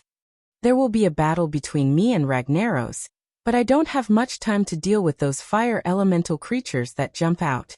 Demigods from the wilderness will have their battle prowess greatly reduced in this place. The only good thing was that Duque and the others did not need to clear the monsters on the road. Chapter 1814. In World of Warcraft, there was a story that not many players knew about. If the players got the Ashbringer from the 4 Horsemen of the Apocalypse in Naxxramas, when they returned to the Scarlet Crusade with the Ashbringer, all the Scarlet Crusade NPCs would turn from hostile to friendly when they saw the players. Then they would kneel to the players one by one. That was an unforgettable scene. Duque had never imagined that he would have this privilege one day. For example, he had subdued the Courage bug people of Courage. But in front of the big shots of the Alliance, he didn't do this kind of thing that would make him look good. What appeared in front of everyone now was a one-sided scene. The whole Land of Fire was full of traces of fierce battles. It looked like the Alliance had sent 1,000,000 soldiers to plow the entire Land of Fire. The high-energy fiery red wrist guards that occasionally scattered on the ground were the minions of a certain lava monster when it was alive. This monster that could split into countless little burning men was quite difficult to deal with. One mistake could wipe out the whole team. It was like a pile of scattered rocks. If the players couldn't sense the fire elements emitting from the rocks that were purer than the fire elements on the scorched land, they wouldn't have imagined that it was a terrifying 5-story tall lava giant. Molten Fire Lord. It was a pity that all their glories and their possibly glorious history had vanished with the betrayal of the Fire Goblin clan. The fire demons were the most intelligent among the fire elemental creatures, and their betrayal was fatal to Ragnaros. Perhaps the fire demons weren't the most powerful individually, but they were highly intelligent and knew how to cooperate. As the patroller and sentinel of the Land of Fire, their betrayal made Ragnaros blind and deaf. The Land of Fire was the gathering place of fire elemental creatures. These fierce-tempered creatures fought all day long, and it would be abnormal if tens of thousands of fire elemental creatures died every day. Ragnaros didn't care because the special geographical environment of the Land of Fire would give birth to more fire elemental creatures. Like raising poisonous insects, the fire elemental creatures would select the more excellent and powerful fire elemental creatures through constant battles. Ragnaros only wanted to enslave the most powerful of them. In this situation, the fire demon army planned to eliminate all the obstacles on the way to the 3 leaders. In order to please Duque, the former manager Majordomo, even ordered the fire demons who were free to help clean up the battlefield, asking the fire demon who had no combat mission to run to the 2 sides of the road was both to point the way for Duque and to flatter him. X greets the Supreme Lord of Flames, Duke Marcus. Almost all of them used the same tone. The fire demons did not speak the common tongue, but a very ancient elemental language that could only be understood by the mortals in the Dark Imperium. Most of the Alliance experts didn't understand, but at least one of them did. He was the former elven prince Kale, that Sunstrider who had followed Duque here. As one of the witnesses to Duque's rise, Kale, that was envious, but more than that he was grateful. If it weren't for Duque's protection, he might have already been running on the dark path of depravity and never to return. This was real. In order to weaken the Sunstrider family's influence among the High Elves, Queen Sylvanas could directly accuse him of treason, which was not considered a slander, and give him a hat that could never be washed away. He could only associate with people like Illidan. Duque once told him in a casual conversation, "I heard Nosdormus say that in parallel worlds of different spacetimes, there will be different versions of you. If you were in another timeline, you might be the villain." Although it was a joke, Kale, that was very attentive. Now that he was the chairman of the Kirin Tor Parliament of the Dalajan, he had long felt his limits. If he was still the prince of the previous dynasty who had nothing to ask for, of course he could just muddle along. However, Sylvanas became a demigod, and then Magni turned himself into a diamond man in order to break through to the demigod realm. This stimulated Kale's nerves. He vaguely felt that his path to ascension was here and now. Duque, who had planned earlier, had already controlled everything here in advance. As long as Duque defeated Ragnaros, he would become the true master of the Land of Fire. Duque was a hurdle that Kale could not avoid. Facing Duque, the kind-hearted Kale could not have any evil thoughts, so he secretly made a decision. On the other side, surrounded by hundreds of fire demons, Duque and his group were like an emperor on an inspection tour. They majestically arrived at the place where the mother of Ghostweb Spider was. The sky was dark, and hot black ashes were swirling everywhere. The closer they got to Bestelac's place, the easier it was to see the white spider webs entangled in the rubble and on the roadside. Ordinary spider webs could not exist in such a high-temperature environment. They would have long turned into an unknown burnt substance. Only the flashing flames and the cobwebs made of ultra-pure fire elements could exist in this special world. Spiders were the most sensitive creatures. Every vibration of their webs would be sensed by their sensitive tactile nerves. They could easily distinguish which vibrations came from the natural wind, which were prey and which were enemies. Faced with a large number of fire demons, the mother of Ghostweb was a little confused. A mysterious female voice echoed in the spiritual sea of all the visitors to Duque. It was a sinister voice. "Shane, Knox, are you out of your mind or something? This is not a place for you and your long-tailed subordinates. Don't say I didn't warn you. If you go any further, don't blame me for feeding your subordinates to my children." So. The first half of the conversation was normal, but after the mother of Ghostweb Spider's strange perception system sensed someone. Major Domo. Damn it. You betrayed the great master, Ragnaros. The mother of Ghostweb Spider screamed, followed by her exclamation. Thousands of small spiders suddenly emerged from the seemingly empty cracks in the surrounding rocks. There were so many of them that in less than 3 breaths, they filled the entire field of vision of the Alliance heroes. The dark ground with a dazzling red light was suddenly filled with these 8-legged creatures. The long furry legs and the mouthparts that made noises made the heroines of the hero group shudder. Be careful of the yellow-green legs. They will self-destruct. Chapter 1815. Shanox began to play the role of Duque's underling, and reminded them beforehand. 4 fire elemental creatures like fire demons. Damage caused by fire elements and explosions was ineffective against them. For mortals, however, it was a different story. They were like walking bombs. But it didn't matter. Duque didn't bring so many of his underlings here just for decoration. The 2 night elf archers were the first to attack.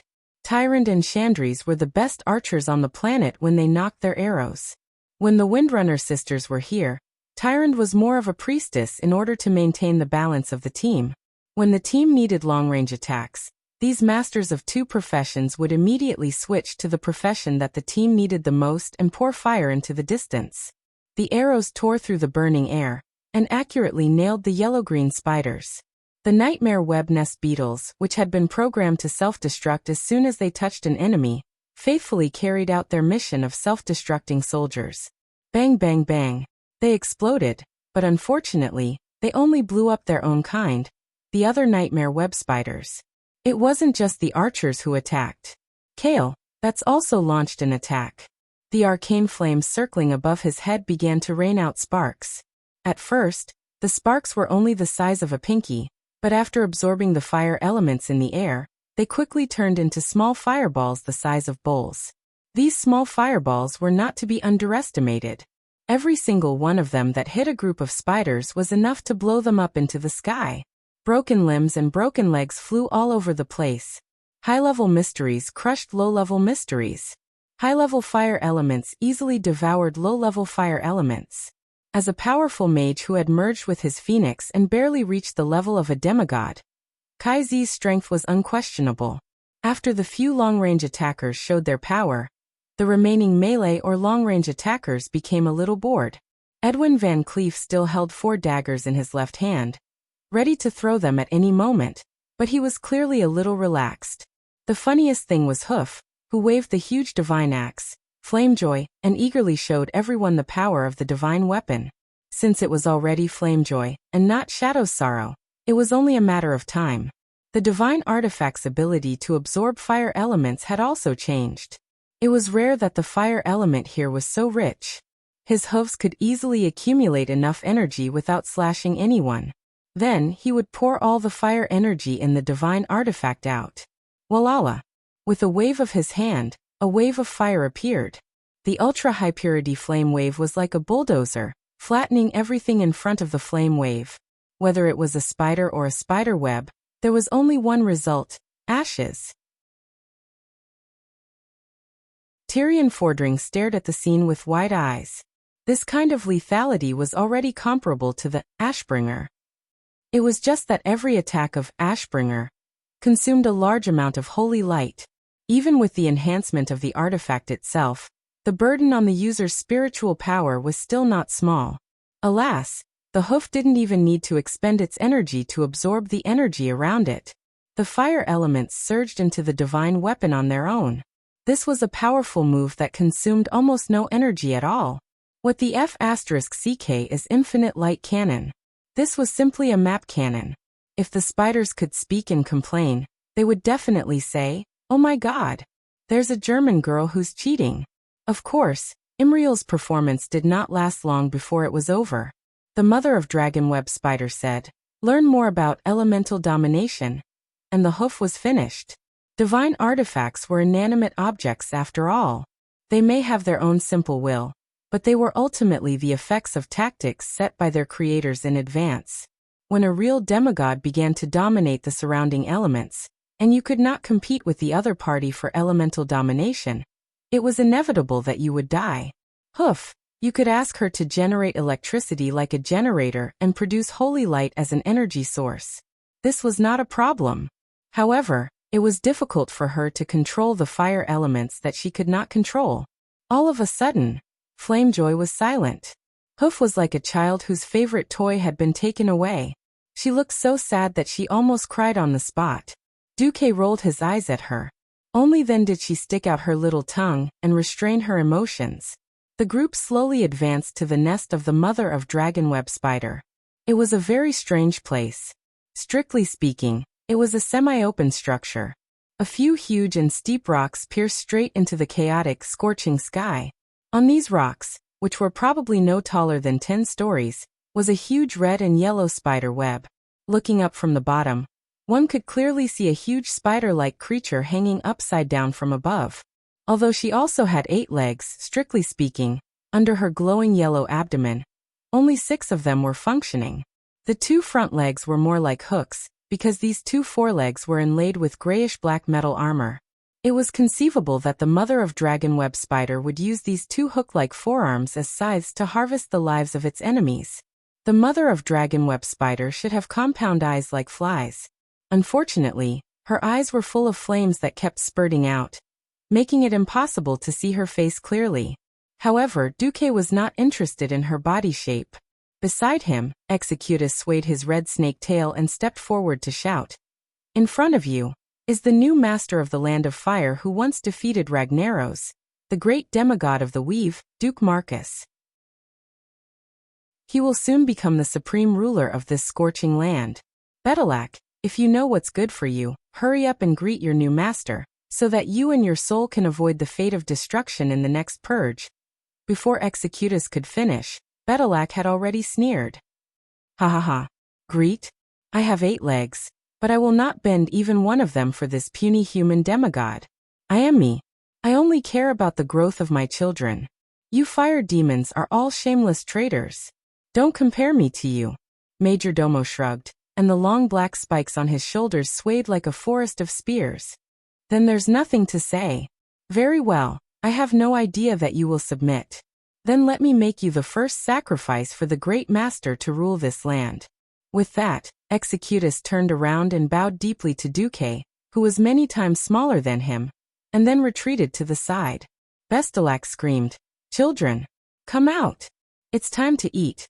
As her voice fell, more than a dozen giant spiders the size of tanks suddenly broke through the stone walls and surged over from all directions. Dragonnet worker bug? Even Sean and Nox frowned. These giant bugs were definitely not easy to deal with. Chapter 1816. The dark web worker bug itself was not too scary. In terms of attack skills, it only knew how to spit out a bunch of scorching venom to burn the enemy in front of it. It could also spit out flames. If it was a little disgusting, it could just eat a young spider to regain some vitality. What was really difficult to deal with was its characteristics. As long as one worker bug was killed, Betelak would go crazy and enter a frenzied state. In the past, there was a powerful fire elemental lord who killed 5 of her children, worker bugs, without a care and was directly torn to pieces by the crazy Betelak. Shaynox really wanted to remind Duque, but the second brother of Executus smiled lewdly, and did not care at all. Boss even secretly shook his head at him, and told him not to meddle. Although Shaynox also knew that there could be a world of difference in strength between demigods. For example, if he were to fight with the current master of the Land of Fire, Logger, he would definitely be killed.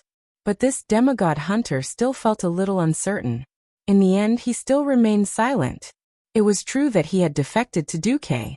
Since Duque did not mind showing off his strength, he was also willing to see how powerful his new master was. More than a dozen huge dark web worker bugs quickly rushed over. Behind them and at their feet, there were countless small spiders. The patter of footsteps and the sharp grinding of teeth made the Alliance powerhouses feel a little numb. Since Duque said that it was none of their business, no one thought of making a move. They just habitually raised the weapons in their hands. A new flame suddenly shone in the air, and everyone saw a strange scene. Time seemed to have sped up, and the fire clouds that seemed to be tumbling randomly in the air were gathering together in a strange trajectory. In less than 2 seconds, the smoke in the sky had turned into long spears of flames. Hissing sounds could be heard as the spears tore through the air. They pierced through the spiderwebs above their heads with unparalleled ferocity and fell to the ground. Chi, chi, chi. The flame spears with a higher temperature easily pierced through the bodies of the dark web worker bugs. On the spot, more than a dozen worker bugs let out miserable cries and fell to the ground. Shaynox's face twitched. Even he did not dare to kill so many of the broodmother's children like this. This was simply courting death. Did his new master have absolute confidence in him? Or was he possessed? Sure enough, the broodmother's voice sounded like it came from the depths of hell, and the flames spewing out of its eye sockets were at least a meter high. Perhaps this was the death stare. Bestelac gnashed her teeth and roared. Damn humans! Very well, you remind me of the Flame Lord who dared to kill my child. I will let you have a good taste of my anger. Her glowing and hot spider but suddenly became even bigger and hotter, like a rapidly inflating balloon that could burst at any moment. She pulled a thick strand of spider silk and quickly fell upside down. Anger had given her strength, but it had also robbed her of her rationality. Her eyes, which were filled with flames, did not even notice the subtle changes in the law of fire in the surrounding space. She would never see the teasing smile on Duque's face.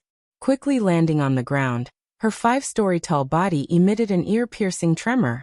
She screamed and had just raised a pair of scythe-like front claws of the Grim Reaper when Duque's attack arrived. As a piercing sword, Duque rarely used Song of Light and Shadow to slash. Even though the strength of the blade was worthy of being a divine artifact, Duque still did not want to waste it. This time, Duque used it to make a magical horizontal slash. In a 180-degree range, a golden line spread out and disappeared in a flash. As if there was a strange distortion in space, Bestelac was about to forcefully slash, but suddenly found that her body's center of gravity was off. As a 6-legged commander-tier monster in its own nest, it was impossible for her to lose her footing. The only explanation for her loss of center of gravity was that a golden line had appeared at the front of her 6 spider legs, the calf. In Shaynox's field of vision, the golden lines on these 6 legs were not broken. They were connected in a line. From the front of the broodmother's legs to the red towering boulders on the edge of the spider's nest. Only the top experts could see that when Dooku waved his sword just now, there was a golden ripple in the air. He broke through the turbid stench of the lair, and swept through this not-too-small space. At first, the demigod fire demon hunter did not think it was possible, but he immediately saw that Bestelac's 6 long legs, which were almost as strong as his, were cut off in the middle by the golden line. Not only her legs, but there was also the sound of stones cracking. The golden lines on the stone wall behind the brood mother were all cut off. Because Duque swung his sword diagonally upward, the holy golden light caused the huge stones to immediately have a very smooth surface along the golden line, which was slightly inclined to the ground at an angle of 15 degrees. Several huge stones the size of hills were suddenly split in half, and began to collapse diagonally under the effect of gravity. Everything around them seemed to be forced into a state of slow motion. Everyone could clearly see that the brood mother, who had lost her 6 legs, knelt forward along the slanted cut like a fanatic worshipping a supreme god. Bestelac's mouth was wide open. That should be an expression of horror, right? She screamed, "No." Even at this moment, she still did not give up. In a situation where she lost control of her body, she still used her broken 6 legs to kick with all her might. Moreover, there seemed to be a blazing flame spurting out of her buttocks, temporarily using it as a flame propeller. Her whole body rushed towards Duque. At this moment, Duque's raised arms suddenly retracted. The golden arc of light slashed out again. Duque showed everyone what a melee mage was with his actions. This time, everyone saw it. In the blazing hot blood mist that filled the sky, including the little spiders that had not been crushed to death by the collapsed boulders, everyone saw. The pair of forearms that Beth Tillack swung down suddenly rotated 360 degrees in a very strange posture, and then fell off from the joint position. The broken part still carried a blazing aura like that of a flamethrower. Just like that, they spun in the air and flew to the back of her huge body. The flow of time seemed to have returned to normal. Only at this moment did the collapsed boulders ruthlessly fall down, and very coincidentally, right on top of the broodmother's big buttocks. No. No. The broodmother screamed wildly, and at the same time began her ultimate move, smoldering destruction. If she really blew up the fire elements that had accumulated in her abdomen, it would probably be a small-scale nuclear explosion. There might even be a small mushroom cloud or something. However, Duque stretched out his left hand, grasped the air, and like extinguishing a spark, the fire was extinguished. Chapter 18:17. No. This is impossible. The broodmother had completely collapsed. Her sharp mouthparts began to dig at the soil because of her position, but her body, which had lost 6 legs and 2 forearms, was still twisting unyieldingly. Everyone's mouths were wide open. Especially the fire demons who had just surrendered. They seemed to have seen the most incredible thing in their lives. Duque's performance was over before it even started. Those who did not know what was going on would think that Duque was just showing off the power of his melee mage. Only those who truly understood how to control the elements would understand what a terrifying thing Duque had just done. He had extinguished all the fire elements that a demigod monster had condensed. That was a terrifying amount of energy that was enough to blast everything within a radius of hundreds of meters into ashes. Duke, who controls the amount of elemental control in the fire elemental realm, is just that amazing. With a fire control technique similar to Law, he killed one of the guardians of the land of fire, Vestilak, the mother of spiders. Majordomo, she's yours. This is your reward for winning over all the fire demons to my side, Duque said calmly, and then left with the Alliance of Heroes. Majordomo was overjoyed on the spot. He had been working for Duke for many years. Although he had been forced to surrender in the beginning, after so many years, even if he was not outstanding, he still had hard work even if he did not make any contributions. This time, Duke had casually tossed him a commander-level demigod that had yet to perish. This was definitely a great gift from the heavens. All the existences in the land of fire were violent. They grew by constantly killing each other, absorbing each other's power, and finally achieving evolution again and again. Of course, over the past thousands of years, there had been many powerful fire elemental creatures who had challenged the Fire Demon King. When Ragnaros defeated the challengers again and again, this relatively stable power structure was formed. Now that Duque had appeared out of nowhere, there was a great chance that he could change all of this. Majordomo didn't care. He laughed as he pounced forward, his sharp claws piercing into the back of the broodmother's head. Beth Tillack let out the most mournful scream since the start of the battle. She called for help from her descendants, but she didn't expect her most cherished descendants of the nightmare web spider to abandon her without any affection. As Majordomo's sharp claws continued to extract her life force and flame essence, the broodmother's struggles and screams finally weakened and disappeared. In contrast, Majordomo's aura was rising. No, it was skyrocketing. He laughed loudly and allowed the sharp black bone spikes to pierce through his body. In just a few breaths, he had turned into a huge porcupine. The thing in the shape of a black sea urchin was burning more and more vigorously in the fanatical worship of the fire demons.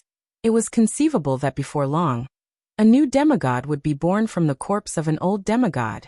Sean Knox stroked his 4 bushy mustaches and covered his mouth in the end. He was afraid that his ambition and fanaticism would be sensed by Majordomo. If it could be said that his previous surrender was a choice made out of helplessness, now he saw a new hope, a new path. Yes. As long as he showed his loyalty to the new master, he would be rewarded. Sean Knox's only remaining eye was filled with fanatical flames. Just as Duque killed a low-level demigod in 3 moves, the second group of demigods was also advancing. Against the lava giant leader Leolis, who was wrapped in thick layers of rock as armor and moved very slowly, the Bear Brothers' fatal 18 slaps were quite effective. If a mortal attacked it, they would have to attack its left and right feet, making it step on the volcano that it had summoned. This would erase the armor on its body, causing it to dig its own grave. Since they were also demigods, they didn't have to worry so much.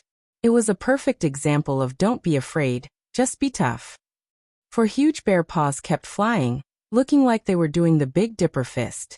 Anyway, when the 2 giant bear monsters attacked, the sound was earth-shattering. It would be even better if it was accompanied by the sound effects of Oha. As 2 demigods with magic and elemental support from the weave, their cooperation and attacks were even more violent. They smashed the obsidian armor on Leolis at a speed visible to the naked eye. Armor? Smashed them all. Obsidian monsters that wanted to provide armor for their boss? Smashed them to death all the same. The Bear Brothers ignored all attacks and fought head-on. What was even more amazing was that Duque's weave was too powerful. In the past, when Duque invaded other people's domains, he had to work hard to expand the weave to ensure the energy supply. But this time, after Duque obtained Lager's divinity, the Land of Fire was already half his home field. With Majordomo's help, he could set up elemental pipes here without any scruples. After absorbing the fire elemental energy into the weave, it would be converted into the energy needed by the demigods and directly supplied to them. The Bear Brothers under Duque were now in a state of complete adrenaline. They didn't even need Avina to make a move, and victory was decided. 18 seconds into the battle, Lord Leolis fell to the ground. Under the lead of a few fire demons, the demigod team headed straight for the gate to Ragnaros's main hall. The one guarding the gate was naturally the gatekeeper, Belloc. Along the way, nothing happened. The problem was that the wolf god was up to something.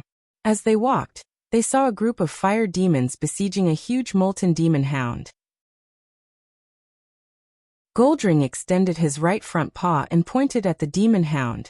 Do you know? As long as it's a canine, it will worship me if I go up and roar. Goldring ran up and roared. Then the demon hound ignored him. It was unknown whether the wolf god had lost his mind for too long, but he didn't know that the molten demon hound was a fire elemental creature, and not a canine. William said coldly, "Let me tell you, I just have to go up and I can make him believe in me." William charged up and used Bloodlust, Dragon's Roar, Wrath, and Bloodlust. Both swords slashed wildly in a dazzling manner, and it ended in less than 3 seconds.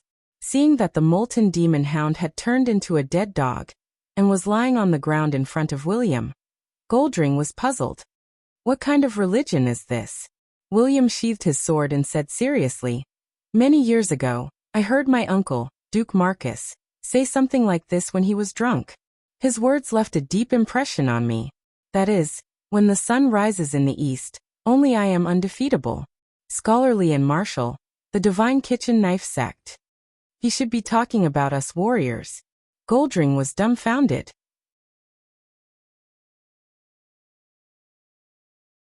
Chapter 18:18. Facing Goldring, William felt a natural sense of weakness and helplessness. Goldring was a demigod invited by the Dream Queen Isera. Moreover, Goldring had a good nature. No matter what, he was one of them. The problem was that a man talking to a wolf about life, values, and whatnot was just nonsense.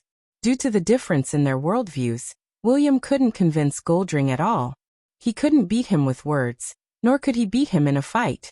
Even if he could beat him, he couldn't really do it. Left with no choice, William could only learn the tricks that Duque had taught him. He talked about ideals and you talked about life with him. He talked about life with you, and you talked about girls with him. Since Goldring couldn't be chased away, and he still needed William's help, William might as well lead him in circles. They could talk about anything except the bullsh *T of acknowledging one's ancestors. William was forced into a corner. He couldn't accept giving up his father's name of Rin. It had nothing to do with benefits. It was purely an honor as a man and a warrior. Originally, he wasn't close to Duque, mainly because he was a straightforward and impatient person. He wasn't like Duque, who had so many tricks up his sleeves. Now he had to learn from Duque to go around a wolf god. It was a little ironic. The gatekeeper, Belrock, wasn't hard to find. The land of fire that descended on the southern foothills of Mount Hygel wasn't big, but it wasn't small either. The core area was only a few hundred square kilometers. The road to Ragnaros was easy to find. It was in the northern part of the Molten Wilderness, and they could get there after defeating Belrock. It was as if some mysterious restriction had been placed on Bestalac and Lord Leolis. Before the two leaders were defeated, the road to Ragnaros' Throne of Destiny was covered with magma from an erupting volcano. When the news of the two leaders being killed came through the magic transmission, a huge fire elemental creature with the appearance of a Doomwalker demon appeared in front of the group of demigods and William. The eyes of the tortoise god Tatora, the wolf god Goldring, Cenarius, Howl, and William lit up at the same time. They had a natural antagonism towards demons. Perhaps they each had their own thoughts, but they all had a natural hostility towards the devil. The devil in front of him had obviously mutated. It had a typical pair of demon wings and reverse-bent calves, but its exposed limbs had mottled lava marks on them. His 7-story-tall body was as red as a burning iron. The strange light and heat made mortals subconsciously want to stay away from him. This team didn't have Duque's ice shield to isolate the air. However, William and the other two were wearing the magical gemstones that Duque had given them. These crystals contained a high concentration of mana and were connected to the magic net. It could be said that Duque was taking care of them remotely. William pointed at the gatekeeper standing behind the 4 fire elemental giants. Goldrin, why don't we make a small bet first? The wolf deity perked up. How is it? What are we betting on? If I win, you'll call me daddy? William snorted coldly. Let's bet on whose damage is higher in this battle, me or you. If I win, don't bother me until we finish fighting in the land of fire. The white-furred wolf deity squinted his wolf eyes. What if I win? I'll call you whatever you want for the time being. William was rather stubborn. The wolf deity immediately felt that there was hope. If he could call him daddy once, wouldn't there be a second and third time in the future? This was a good deal. All right. The wolf deity took the bait. On the other side, Brawl and Valilla grabbed onto William. Hey, William, are you confident? That's the wolf deity with high attack power. William would never hide anything from his old partners. Under normal circumstances, I'd definitely lose, but this time, I have Duque's help. When William mentioned Duque, the two friends stopped talking. Duque might be funny and unreliable, but when it came to big things, no one was more reliable than Duque. Valilla was more attentive and noticed William's strange behavior. What's wrong? Did Duque set some harsh conditions? William looked constipated. If we succeed this time, I'll have to respectfully call Duque uncle every time I see him. Uft. The two friends burst out laughing. This could be considered a secret of Stormwind. Actually, in terms of age, Duque was not much older than William. He was only 7 or 8 years older. Strictly speaking, Duque and William were of the same generation. The bad thing was that Duque had started his career too early, and he was brothers with William's father and Anduin Lothar. He should have called him brother, but he had to call him uncle. As a straightforward boy, William could not accept it. For so many years, William would call Duque Duke or Commander-in-Chief in formal situations. In private, he would only call Duque Duque, and he would not call Duque uncle unless he had no other choice. He did not expect Duque to take advantage of William at such a time. Just thinking about it made him speechless. Valilla and Brawl were too embarrassed to attack William anymore. Of course, they understood that it was better for William to call a human, who was technically his elder, an uncle than a wolf, a father. The former was still reasonable, but the latter would ruin their worldview. This was simply picking the demon that was more pleasing to the eye, and then jumping into the pit. This battle, I'll take the lead with Tortola. William volunteered, which made the other demigods look at him with surprise.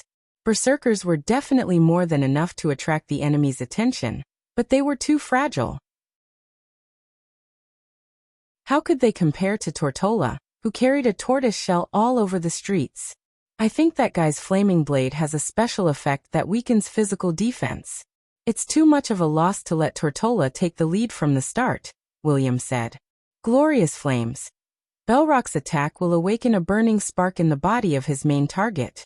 The physical damage received by the target will be increased by 20%, and the target's maximum HP will be increased by 20%. Every time Belrock triggered the glorious flames, he would receive a layer of the Soul of Fire effect. Every time Belrock triggered the glorious flames, he would receive a layer of the Soul of Fire effect, which would increase the fire damage dealt by 20%. This was Belrock's skill in history. Now that there was a traitor like Majordomo Executus, there was room to hide the source of the skill. After everyone agreed, William was the first to charge forward. Unsurprisingly, Belrock directly smashed the first few glorious flames into William's body. No one expected that the flames that were supposed to increase HP would have such a magnificent change.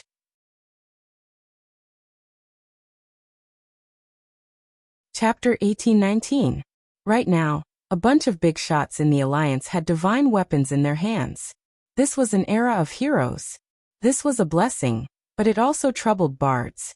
It was easy to focus on one thing and lose sight of another, overlooking some powerful divine weapons. The two underrated divine swords Sharatol, Shadow Ripper, and Aramine, Shadow Plunderer, were the victims of propaganda. To be fair, the power and special effects of these two divine weapons were definitely not weak. It was a pity that because of Duque, William, who was once the third most powerful person in the Alliance, seemed to be a little weak.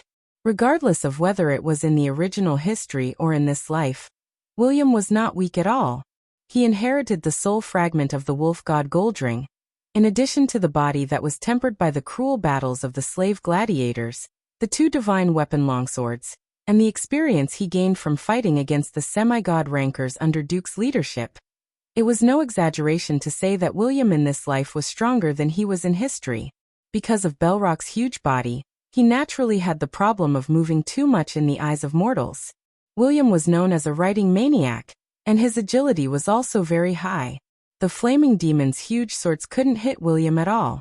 Instead, William seized the opportunity to use a knockoff, Meteor Blast Chop, and ruthlessly slashed the great demon 18 times. What was more impressive was that William's swords were rare dual attribute divine weapons. Frowny Face Shadow Ripper had a significant increase in attack power for creatures with shadow energy in their bodies. It could also absorb flames and holy energy in the surroundings. William's HP should have increased by 20%, but it was all increased on his weapons. Shadow Plunderer could absorb the shadow energy in the enemy's body and slowly convert it into the light attribute. The gorgeous sword light was continuous, and each strike was fiercer and fiercer than the one before. It was as if William could kill this demigod demon single-handedly. If it wasn't for Tortola's transformation into a certain dragon tortoise and the hilarious but realistic windmill roll, where the tortoise's head smacked Belrock's buttocks hard, giving the archdemon a "your ass is broken, the floor is full of wounds, and your smile has turned yellow." Belrock might really have chased after Varian relentlessly. As a main MT, Tortola's taunt skills were impressive. Without seeing him do anything, he stretched his neck and aimed the tortoise's head at the great demon, giving him a sweet smile. A taunt skill that mortals couldn't even imagine took effect. No one knew whether Tortola, in Belrock's vision, was repeatedly ravaging him with his retractable head or something else. Anyway, Belrock waved his swords in exasperation and chased after Tortola's tortoise shell. Clang! Dang! Clang!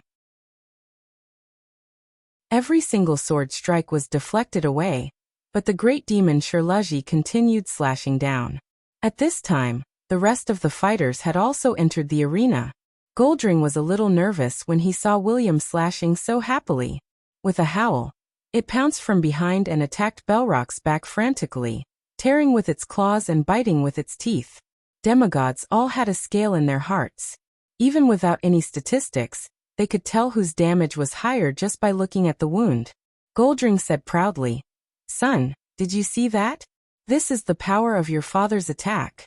Battle depended on momentum. Imposing manner. Understand?" At first, William wanted to go all out, but he suddenly heard Duque's voice. "The aggro is about to shift. Just in time, let him attack. On the other side, the wolf god, who didn't know that he had gone too far, was acting recklessly. Who knew that the huge Belrock would suddenly turn his head and stare fiercely at him. Not good. Danger. But Goldring was still stubborn. It's okay. Look at my gorgeous agility and dodging abilities. At this moment, Goldring didn't notice that Belrock's originally dazzling swords had changed color. It was the color of a shadow as dark as ink. Blade of Destruction. Belrock spat out the name of this move. It was almost a convention that the Burning Legion's abyssals had the word destruction in their hands, and it was usually not bad. In fact, the wolf god had already made a magnificent leap backward, jumping a full 10 meters away. Unfortunately, it wasn't enough. The blade that was already 5 meters long suddenly extended like a tongue of flame.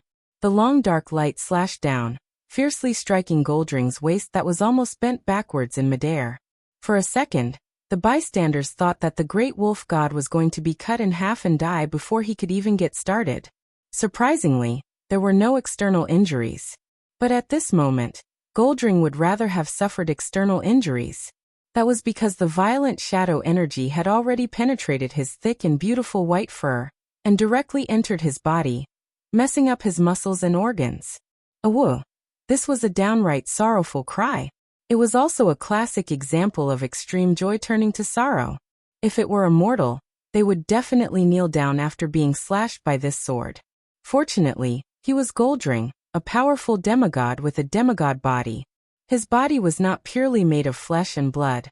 A more important part of his body was his spiritual energy body. Even so, close to 90% of his life force had been destroyed by the sword just now. Cenarius, who was holding the line, was so scared that he almost peed his pants. They hadn't even seen Ragnaros yet. If they lost a main demigod, this battle would not be easy to fight. He didn't care about holding back. He immediately used Rejuvenation and Heal, followed by Tranquility, which was an ultimate skill that could heal the entire battlefield. Regardless of the fact that the power of the skill would be halved in the Land of Fire, he had to save the wolf god first. If this was in the game, the wolf god would be in a miserable state, and his HP would increase by a huge amount. The wolf god, who thought that he was awesome but almost became a fool, subconsciously jumped a few steps towards Cenarius with his tail between his legs. At this time, it was still better to stay close to the healer. William was inexplicably shocked at first. Then he heard Duque's shameless laughter. Don't worry, Belrock is only scary with this move. He can't make any other attacks in the shadow state. As long as you don't get hit consecutively, you won't die. William almost couldn't help but laugh. Uncle, Duque, you're too bad. How am I bad? You were the one who asked for my help. You should be the one who's bad, right? Duque's words made sense. After all, it was William who asked Duque for help. As a gatekeeper, Belrock's specialty was that he could fight and carry. However, he lacked the means to recover, so he could only rely on tricks like Ordeal Crystal to put his enemies in danger. If they really fought, it wouldn't be a big deal. 3 demigods, in addition to William and Lord Howl, who were powerful enough to kill gods. Belrock didn't last long before he collapsed.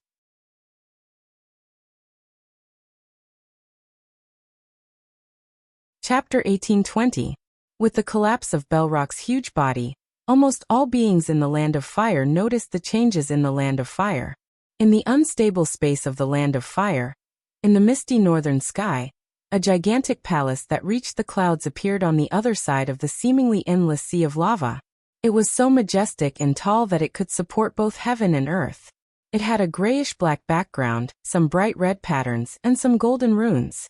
This was obviously not the work of nature.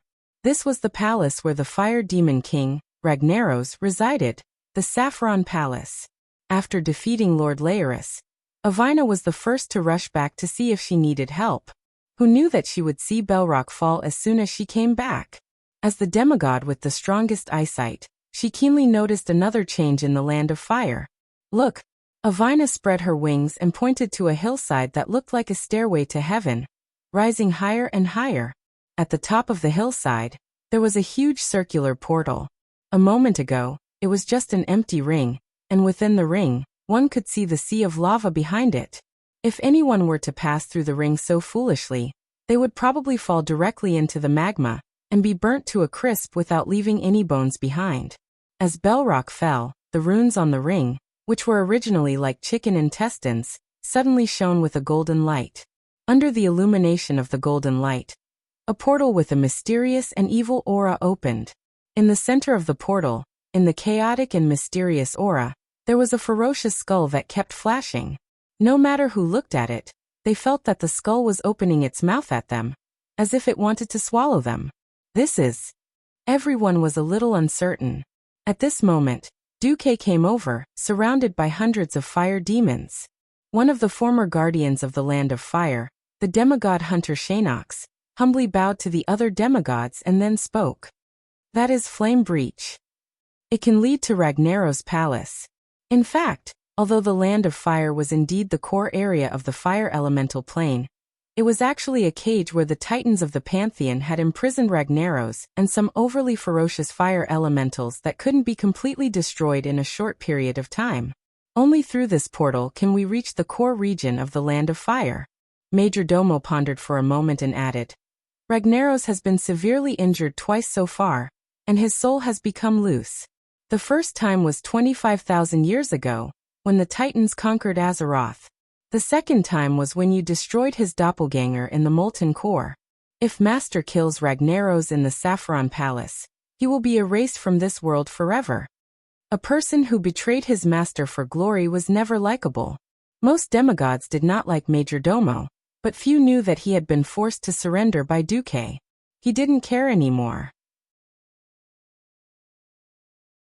Anyway, he could only follow Duque all the way to the dark. When Duque became rich, he naturally followed suit. If Duque knelt, he could only follow suit.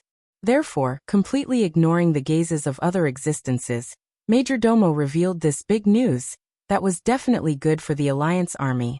Duque felt a little good. Duke had had enough of enemies that couldn't be killed no matter what. They would often come back to life and resurrect. He didn't want all his enemies to enter the Eternal War list. Wouldn't it be annoying to have them cause trouble again after 30 or 50 years? Since there was a chance this time, he had to make Ragnaros kneel and sing bleak. Let's go. The ferocious skull on top of the fire crevice kept opening and closing as if it was trying to scare the intruder, or swallow the intruder in one bite. Duque was not interested in this boring trick of pretending to be scary. To be safe, he, who was best at spatial magic among demigods, naturally reached out a tiche and inserted it into the portal.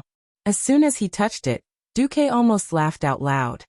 He didn't know if the fire elemental fellows were careless in the first place, or if they were born with low vigilance. They felt that if there really was an enemy, they could easily get rid of the enemy with their strength. Without a butler in such a huge land of fire, it felt like Lager was deaf and blind. Duque could clearly sense that Ragnaros didn't even put any of his divine thoughts on the Land of Fire. He didn't even have the thought of being vigilant, let alone being on guard. Lager was trying hard to communicate with the fire elemental elements in the whole of Azeroth, attempting to tame all the fire elemental elements in the world and turn them into his subordinates. No wonder this guy has a total of 2 managers. Duque muttered. Beside him, Major Domo, who had just eaten the ghost web spider queen and had a chance to become a demigod, had been paying attention to his master's words. He was completely baffled by what he heard. He couldn't possibly understand. Duque was talking about him and Fandral Staghelm, who was supposed to be the next manager. Lager was like an illiterate lord. Because he was too uncultured and only knew how to act rashly, all management matters could only be handed over to the managers. Now that history had changed, Fandral Staghelm didn't defect to the enemy, so naturally, there was no more managers. There was also the rather troublesome flame druid combination in history. One demigod after another passed through the fiery rift. They arrived in front of a huge palace with its doors wide open. Who are you? This isn't a place mortals are allowed to come. At least a few fire elemental creatures appeared. 2 fat fire elemental flame archons, and 2 lava giants with magma flowing all over their bodies, molten flame fathers, were all the soldiers guarding the gate.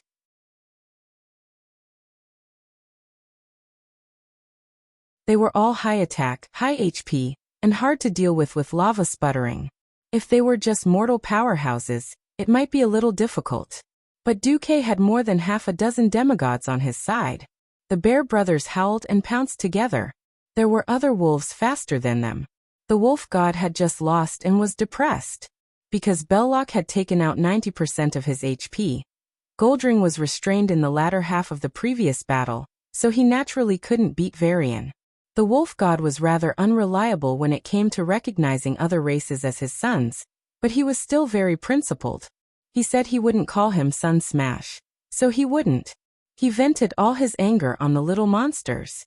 Other beings might be afraid of the lava damage from these elite monsters, but Goldring's defense and vitality weren't considered strong among demigods.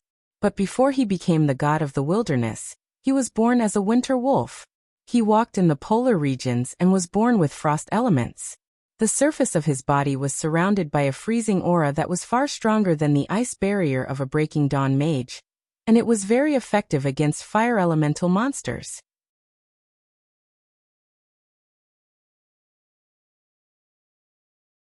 Chapter 1821. As the saying went, a cat's hands were cheap, while a dog's mouth was cheap. Duke couldn't figure out whether Goldring belonged to the Meow star family or the Wong star family. The wolf god was very fast. Mortals could at most attack the father of molten flames with the speed of a tortoise robbing a snail, but Goldring was robbing a snail-level lava giant at the speed of a cheetah.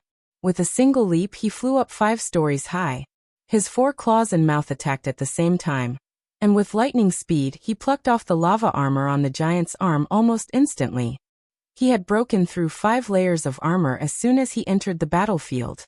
Goldring's white shadow flashed left and right a few times, and the rock giant turned into an ordinary giant with bright lava flowing all over it. Cenarius, who had been depressed by Duque for a long time and had been a babysitter for a long time, had never beaten anyone up before. It was rare for him to show off. He posed in a Vsop centaur pose, raised his front hooves high in the air, and a javelin made of vines automatically formed in his right hand. Cenarius exhaled and shouted, "Ha!" With a loud shout, a green vine spear cut through the scorching sky, like a man taking a piss. It split in half in the air, and shot directly into the chests of 2 fathers of molten flames who had stripped off their outer layer of rock. A touch of green rose from the foreheads of the 2 high-level lava giants. It was as if they saw something they had never seen before in their lives. A vast grassland overflowing with green. 4 high-level elites lay dead just like that, leaving only lava residue on the ground. Demigods wouldn't be interested in the corpses of this level of trash. But Shanox's 2 molten hounds were different. They rushed forward eagerly and tasted the delicious flame essence left behind after the death of their compatriots. Without needing Duque to do anything, the group continued to advance deeper into the Saffron Fortress. As a player in his previous life, when Duque entered the fortress, he would complain about who had built such a gorgeous palace for Lager. Later, he found out that it was actually in the style of the Titans. The servants of the Titans were built according to the standards of a prison. This fortress was a prison. But even if it was made into a prison, it was still too beautiful. Most of the doors here were standard circular, and the flame characters on the circular borders gave off a smooth feeling of Latin. The brownish-black floor, paired with a large red round ball, highlighted the identity of the prisoners in this prison. Golden hemispherical braziers could be seen from time to time, with a golden band around them.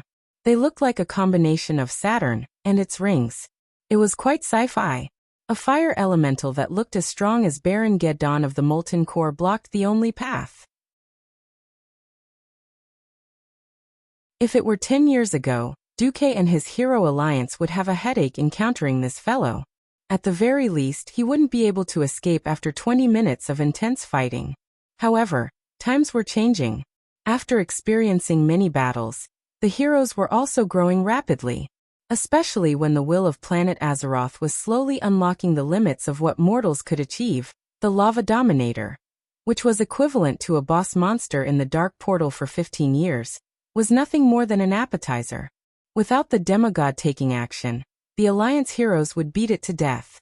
Entering a huge hall, there was only a narrow path leading to the platform in the center of the lava lake. As the Alliance army approached, two dark green bugs, Molten Burner and Molten Spitter, suddenly emerged from the lava on both sides of the path. As soon as they came out, they spat directly in the faces of the Alliance warriors.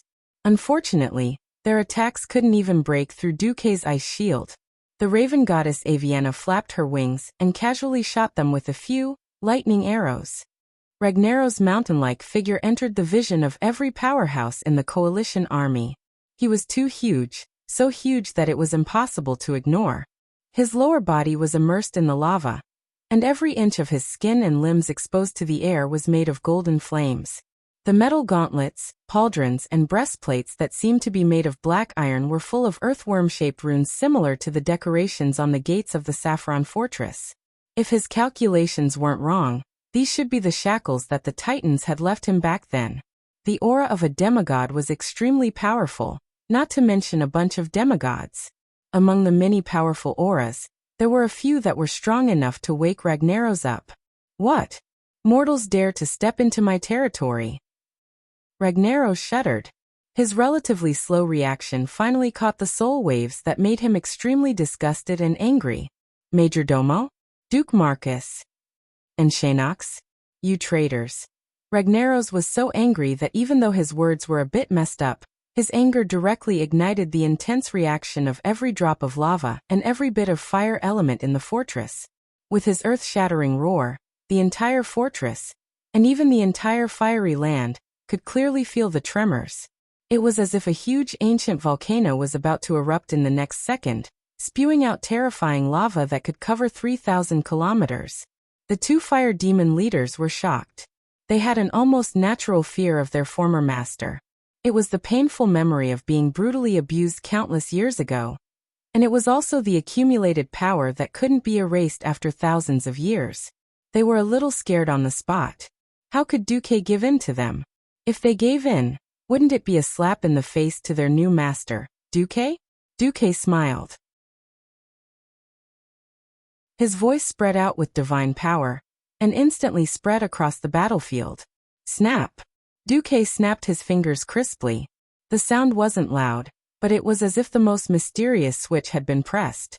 All of a sudden, the fire elements and surging lava in the entire Saffron Fortress all calmed down. Ragnaros immediately realized that it was Duque who defeated his clone and robbed him of his divinity and control of the elements in the fiery land. Then he used that control to control the situation. Ragnaros cursed. You despicable thief. Amused, Duque tilted his head and laughed. Thief? Why do I clearly remember that I killed my way into your clone's lair, the molten core, and killed your clone before openly snatching the power that originally belonged to you. As for you insulting me as a thief, I would like to express my deepest protest. If possible, please call me a thief with divinity.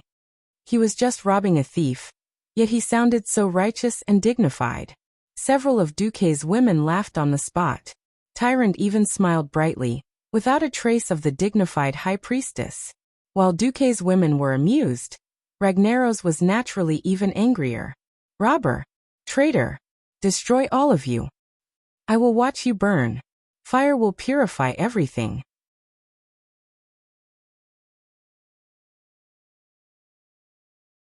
Chapter 1822. Accompanied by Logger's distinctive slogan, he raised the giant hammer in his hand high. The hammerhead alone looked as huge as a heavy tank. It was covered in spikes and surrounded by a temperature of over 10,000 degrees. It was very powerful. Duke knew that this was no longer the hand of Ragnaros the Balrog, that Logger liked to use the most. Instead, it was a lower level, hand of scorching destruction. This two-handed hammer was equally powerful, but in theory, it definitely didn't have the terrifying power to kill someone instantly. In fact, it couldn't be calculated that way. The divine artifact, the Balrog hammer, was held in the hands of Logger's clone, so its power was extremely limited. The Hand of Flaming Destruction was an epic weapon, but it was used in the hands of Logger, who was blessed by the fire elements of most of the Land of Fire. In the end, it was hard to say which weapon was more powerful. Of course, there was another saying. The Balrog hammer was the Balrog hammer precisely because it was held in the hands of a Balrog. Only in Ragnaros's hands would this hammer be the genuine Savras. Suddenly, he felt a little lucky that because Magni Bronzebeard had turned into a diamond, the divine artifact, the Balrog hammer, was temporarily passed on to his younger brother, Muradin, and was not present today. If the original Balrog hand had appeared, it was really hard to predict what would have happened. Even Duque didn't dare to take Ragnaros's angry blow head-on. It couldn't be helped. Not every demigod had strong vitality and defense. For example, Medivh did have strong magic power and magic attack power, but when he didn't use a magic shield, he was not much stronger than an ordinary human man. Duque had used 3 elements to completely strengthen his body, but he was a human. No matter how much he strengthened himself, he wouldn't be more durable than a dragon with half his body. When Ragnaros began to spread his fire domain, and the other elements couldn't operate well, Duque didn't want to casually break through space and use flash when facing Lager's hammer. A true top expert who had stepped into the divine realm was extremely difficult to fool. Duque couldn't guarantee that his teleportation would be seen through. Therefore, Duque decided to call for help. He circulated his chi in his dantian and shouted, "Big bear!" In the next moment, a giant bear that was walking on its hind legs swayed its big bear, but and used charge to knock away Ragnaros' Savras, right before it was about to slam down on it. As he worked, the demigod did not forget to mock Duque fiercely. "How many times have I told you? My name is Ushek." Duque didn't care and shouted again, "Bear too. F***ck. My name is User." Although he was cursing, Urso, who had mastered elemental power, pounced on Lager. He pulled out a dazzling purple lightning spear from between his gigantic bare paws and threw it at Lager's lava body. Bzzzt. The destructive power of the wind element produced by the intense lightning clashed with the fire element on Lager's body. It could be clearly seen that the fire elements on Lager's body flinched and retreated. However, with the support of the fire element that was drawn from his lower body, the fire element immediately gained the upper hand. There were many who knew what was good for them. Cenarius immediately shouted, "We have to separate Lager from the land of fire. Otherwise, we will be fighting against the entire plane with our limited power." No matter how strong a demigod was compared to the vast world, he was just a tiny speck of light. "What do we do?" Tyrant hurriedly asked in Duque's ear. Duque used the system to scan the surrounding environment. He narrowed his eyes and said quickly, "Attack with full force. There is a limit to how fast Ragnaros can replenish fire element from the land of fire. As long as our destructive power is faster than his replenishment speed, we can create an opportunity to separate him from the plane." In terms of pure speed, Iwina was the fastest. However, Iwina's strength was in her detection and perception. The one who could truly attack quickly was the wolf god. Goldring ran quickly on all fours. He sprinted close to the ground, looking like he was flying. He was so fast that the lava trap that Ragnaros had set up was indeed triggered by Goldring's claws. However, the wolf god was too fast.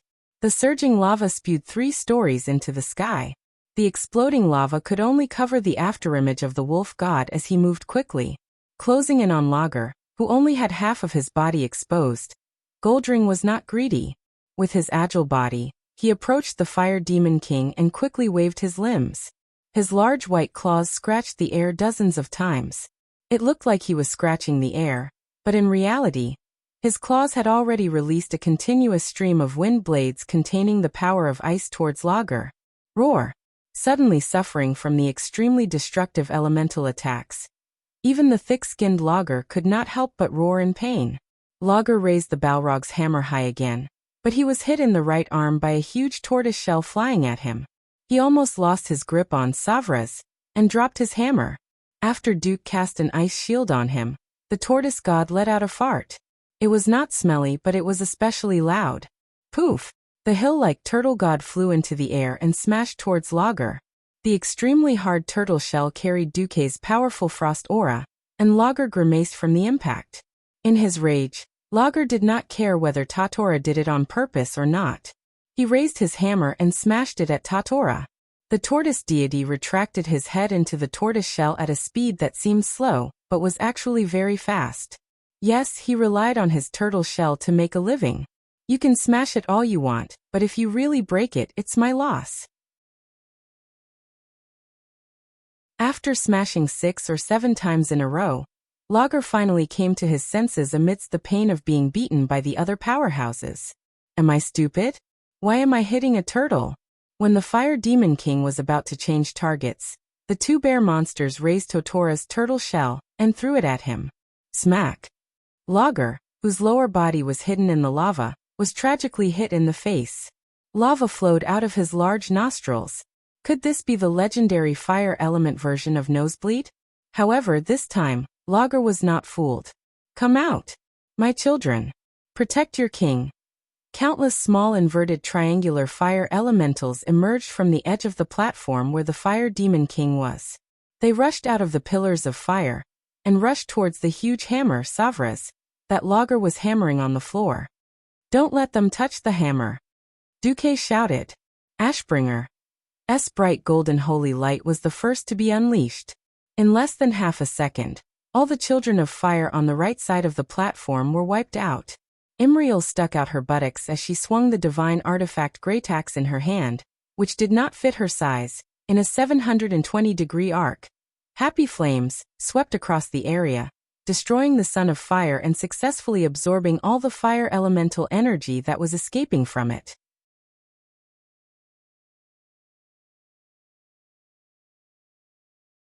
Chapter 1823.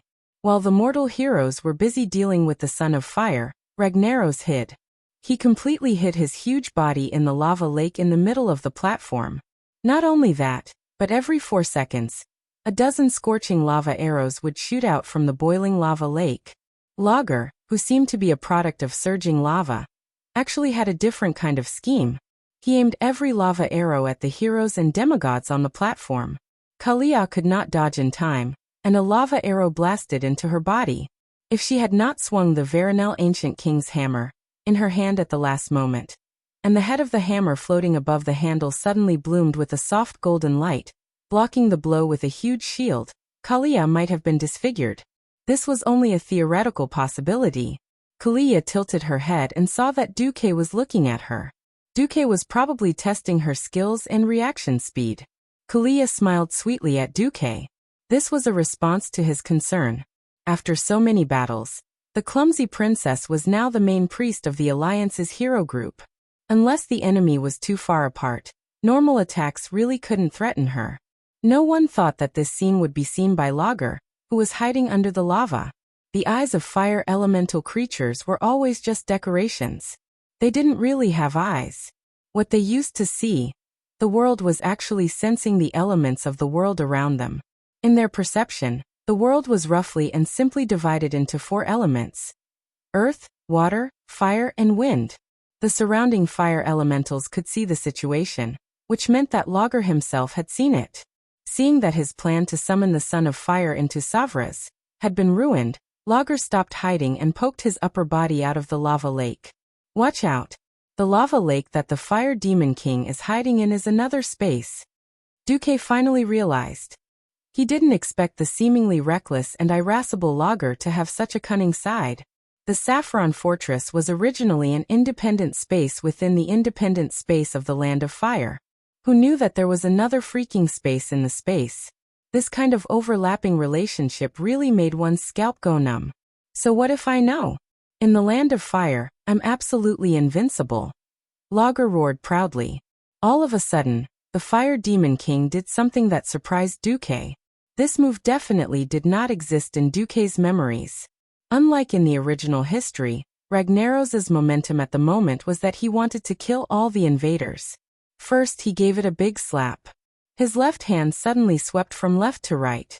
Not only did his golden left palm emit a high temperature, but it also sent Urso flying more than 10 meters away. At the same time, it also created a lava wave that was at least 10 meters tall and 20 meters wide. No matter how well equipped they were and how many fire resistance potions they had prepared beforehand, no mortal hero would be willing to bathe in the suffocating, invisible lava. That kind of deadly heat in the darkness would cause nightmares after just one. The veteran team members who had experienced the Battle of the Molten Core all retreated in a hurry, just like William. He had already rushed to the side of the lava lake and used the holy sword wind created by the dual sword artifact to slash at Lager's waist. Lager swung it horizontally, and he had no choice but to jump out of the attack range of the lava wave. Unexpectedly, this was a feint. Lager didn't intend to use this move to hurt anyone. All the previous actions were just to cover for the fire demon hammer that he had pulled behind him and raised high. Cenarius, who was at the outermost part of the platform, saw everything clearly. He immediately exclaimed, "Be careful." It wasn't that they didn't want to be careful. A fire giant whose upper body was 10 stories tall was extremely fast and terrifying. Anyone who had faced it before would know how terrifying it was. If it was just a simple physical attack, it would be terrifying enough. Not to mention, before this attack, Ragnaros had forcefully used his greater control of the elements to push away all the other elements on the platform. When the fire element was more than 99% dominant in a certain space, using other elemental magic would become a joke. If one wasn't a demigod, they probably wouldn't even be able to activate a life-saving skill like Ice Barrier. When Lager did this, Duque already felt that something was wrong. He also had a share of control in the fire elemental realm. Unfortunately, after the Land of Fire was connected to Azeroth and was replenished with new fire elements, his share was indirectly diluted.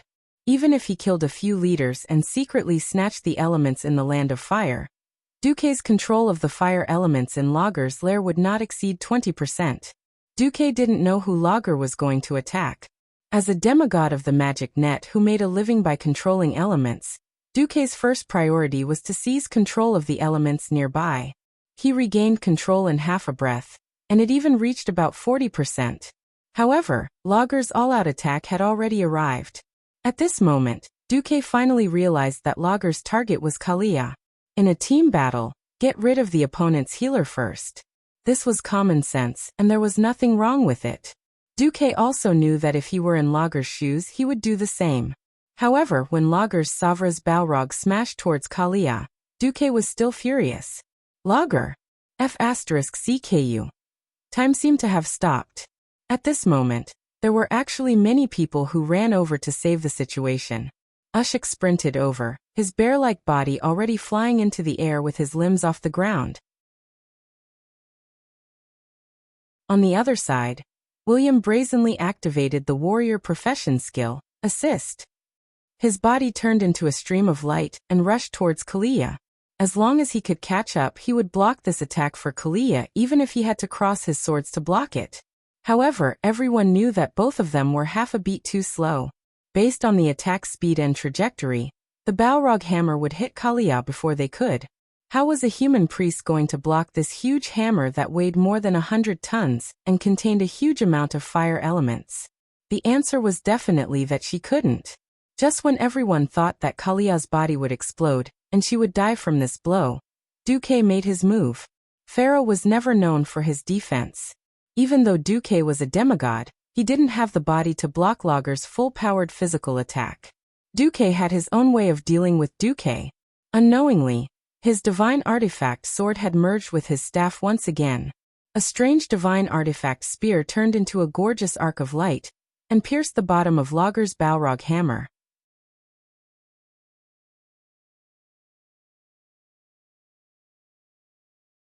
Chapter 1824. The momentum of Ragnaros's hammer was absolutely astonishing. However, when a landslide would not affect anyone, no matter how powerful it was no different from fireworks. All that was left was a spectacular sight. Oh, and a bang. Duque had never thought of facing an enemy like Lager, who was both an elemental and a strength type.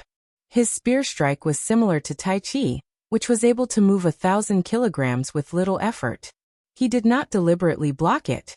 Instead, he used the simple principle of leverage to cause Lager's hammer to miss. When the spear struck, the end of the hammer's handle rose slightly, and the huge hammerhead fell down in advance. In order to prevent the allied forces from protecting Kalia, Lager did not hold back in this hammer strike. This also meant that he had lost all room for adjustment. The hammerhead that was as big as a house came crashing down. Just the hard quadrangular protrusions on the hammerhead brushed past the outside of Kalia's body, and the protection blessing, that Logger had thrown at Kalia shattered. In the face of a higher level of absolute destructive power, the so-called protection blessing, that could protect teammates from physical damage for a certain period of time was nothing more than a joke. When Kalia hurriedly retreated, a strand of blonde hair that had been hanging in front of her left chest rose as she leaned back.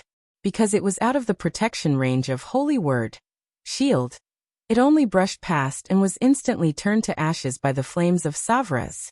After narrowly escaping death, all that was left was fear. Logger roared angrily and unwillingly raised 3 fingers on his left hand.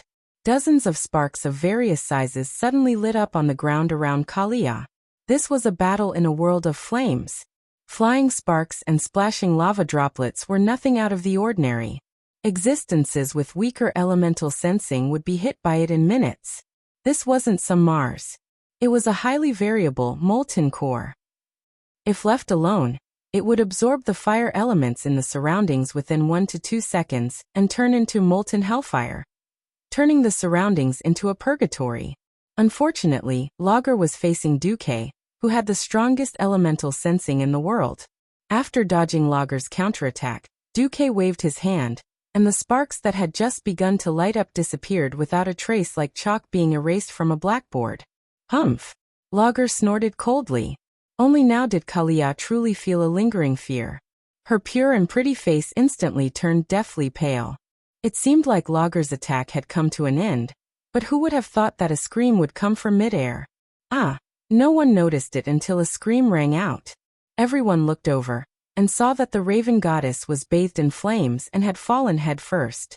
From the looks of it, he didn't fall onto the platform, but into the lava lake in the distance. No one knew what had happened. Only Duque, through the records of the system elf, could see from the quick replay that Logger had used the moment he missed Kalia's attack to smash his hammer into the lava lake, creating a huge wave of lava that was tens of meters high. His ferocious attack had paralyzed Divina, making her think that it was just the aftermath of his attack. Who knew that his left hook would suddenly appear in the middle of the huge wave? Without any buffer, Avienna, who was in midair, took Logger's punch. "I'll go save her." The agile wolf god flew away and left the battlefield. With the momentum of his wave-like subtle steps, his claws barely touched the surface of the lava lake outside the platform as he sprinted across the lake. With a gorgeous pounce, he managed to catch Avienna before she fell into the lava. For a second, Duque almost wanted to warn Avienna, "Grow wretchedly and don't be reckless." No matter what, this was the first demigod that Logger had crippled. Soon, the second demigod that had retreated was born. No one had expected it to be Tortola. The turtle god also had his limitations. He was very strong in pure defense. What everyone had to consider was that his original body was a turtle. After leaving the familiar ocean and coming to land, his strength was slightly discounted. When he reached the land of fire, he had to give another 50% discount. His defense against physical attacks was indeed impressive, but Savra's main attack method was the fire element. Duque had already been continuously injecting frost elements into Tortola's body to offset the power of the fire element, but he had received too much fire element. When he couldn't expel it from his body, Tortola's demigod body was directly affected. His tortoise skin was drying and cracking, and his limbs were becoming sluggish. In the end, he couldn't even stand. Like a billiard ball, Logger hit his turtle shell horizontally and sent Tortola flying near the fortress gate. Shocking. Logger had seen through Tortola's weakness, slow movement. The turtle god's movements were slow due to a lack of water. Who knew how long it would take for him to crawl back to the center of the battlefield? That guy's turtle shell was measured in tons. Apart from him, who could carry such a large turtle shell back? Perhaps the Bear Brothers could. The important thing was that the Bear Brothers had already taken over Tortola's position and became the main MT. Duque frowned. With the support of the entire plane, Logger's combat strength was a little beyond imagination. "Duque, are you done yet?" Cenarius was already a little anxious. One's personality determined one's fighting style. Duque's personality of planning before taking action meant that he wasn't the type to attack fiercely the moment he appeared, unless he had the ability to absolutely crush his opponent. Contrary to the way he instantly killed the broodmother Beth Tillich, after Duque started fighting, he spent most of his time throwing frost arrows unhurriedly, and occasionally saving the situation. In fact, Duque was taking drastic measures to fight with Ragnaros for the elemental dominance of the Saffron Fortress, and even the entire Land of Fire. Not every demigod had the ability to multitask like him. Most powerhouses could only focus on one thing at a certain time. Lager was desperately defending against the attacks of many demigods in reality, so he couldn't focus on controlling the elemental dominance over a wide area. In a sense, Duque was fiercely waving his hoe and trying to take advantage of Lager's weakness. Duque was generally very successful. The only problem was that Lager's control over the elements was extremely rough. Generally speaking, the most standard way to fight for elemental dominance was to inject one's will into the elemental energy mass. When the element completely acted according to one's will, one would obtain the control over that element. It was a competition of the resistance and invasion of one's will. However, Lager didn't fight against Duque at all. Invasion of Duque's will? Alright. Lager directly gave this mass of elemental energy to Duque. The next second, he directly used an even greater amount of fire elements to break Duque's control over that mass of energy. To achieve elemental dominance, there was a minimum amount of will that needed to be injected per unit volume. What Lager did was to continuously hurt people with his own will.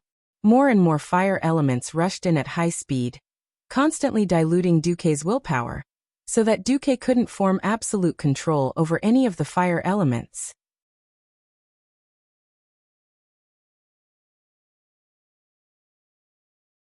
Chapter 1825. For a short period of time, Ragnaros was indeed able to effectively resist the invasion of Duque's will. He did not give up control of the fire elements. However, Duque's will never stopped invading.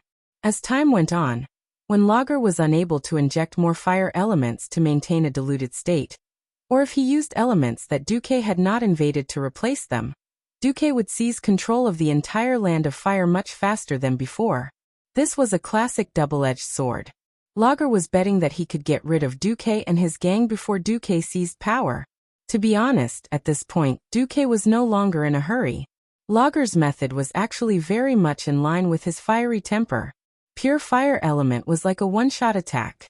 If he could not kill the enemy, he would die of exhaustion. In a sense, fire element was not very compatible with Duque's temperament. Duque was completely relying on his rich knowledge of thermodynamics as a transmigrator, and the help of the system to snatch the meat from Lager. If it was just a simple battle between Duque and Lager, Duque might really be exhausted to death by Lager, who had more resources and the geographical advantage. Unfortunately, since Lord Lager loudly said that he wanted to burn the entire Azeroth to ashes, then don't blame the will of the planet Azeroth for sending a bunch of big shots to kill you. The four major elemental realms approached Azeroth and broke through the spatial barrier. In turn, Azeroth instructed Isra to resurrect more demigods to fight back. This was originally a counterattack in line with the will of the planet.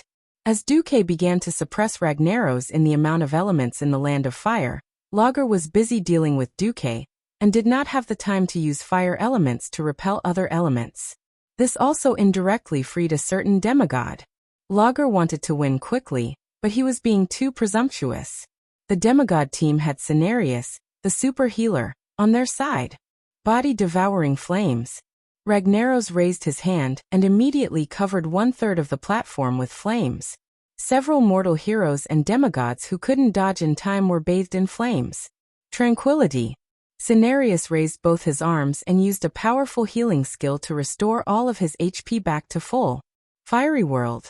Lager turned his surroundings into a sea of fire again. Tranquility. Meteor strike. Lousy still-ning. Quiet. I don't care if Lager's moves are ever-changing, Cenarius will just use tranquility to counter it. Who cares if I'm a poisonous healer or a real healer? In any case, the powerful natural healing skill had never stopped on any of the powerhouses. Of course, Lager knew that in a group fight he had to kill the healer and healer first. After Kalia almost got into an accident, Ushik and User could be considered to have seen through Lager's thoughts. They did not do anything but stood in front of Cenarius, ensuring that they could catch the sledgehammer with their bare hands. The two bear monsters had thick hides and flesh, and they were able to withstand Savra's attack, not allowing Cenarius to be injured in the slightest, nor was his spellcasting interrupted. These three demigods were not the only ones that Lager had to deal with. The raven goddess rested for a while, then spread her wings and flew into the air to attack again. Tortola took a breath and began to prepare for battle again. The wolf god Goldrin's attacks did not stop. This did not even include the attacks of the other mortal powerhouses, Theon, Vari and Hoof. These mortals wielding divine artifacts were not the least bit inferior to the demigods in terms of attack power. Lager wanted to use the Sons of Flames and Sons of Lava to deal with the mortals, but he helplessly realized that his underlings were no match for these mortals. Even without these big shots wielding divine artifacts, the other mortal powerhouses were enough to beat these small fire elementals into pieces. What was even more disgusting was Duque. As Duque's willpower spread through the fire elementals, Lager began to be unable to use the fire elementals to disperse the other elements into the surrounding space through the void. Using a high concentration of elements to disperse the other elements also meant that willpower had entered. Duque wanted to fight against Lager's willpower, so if Lager used his own willpower to fill in the gaps, wouldn't that be exactly what Duque wanted? Pure violence could not kill the demigods on Duque's side. Even if they were injured, they would not die.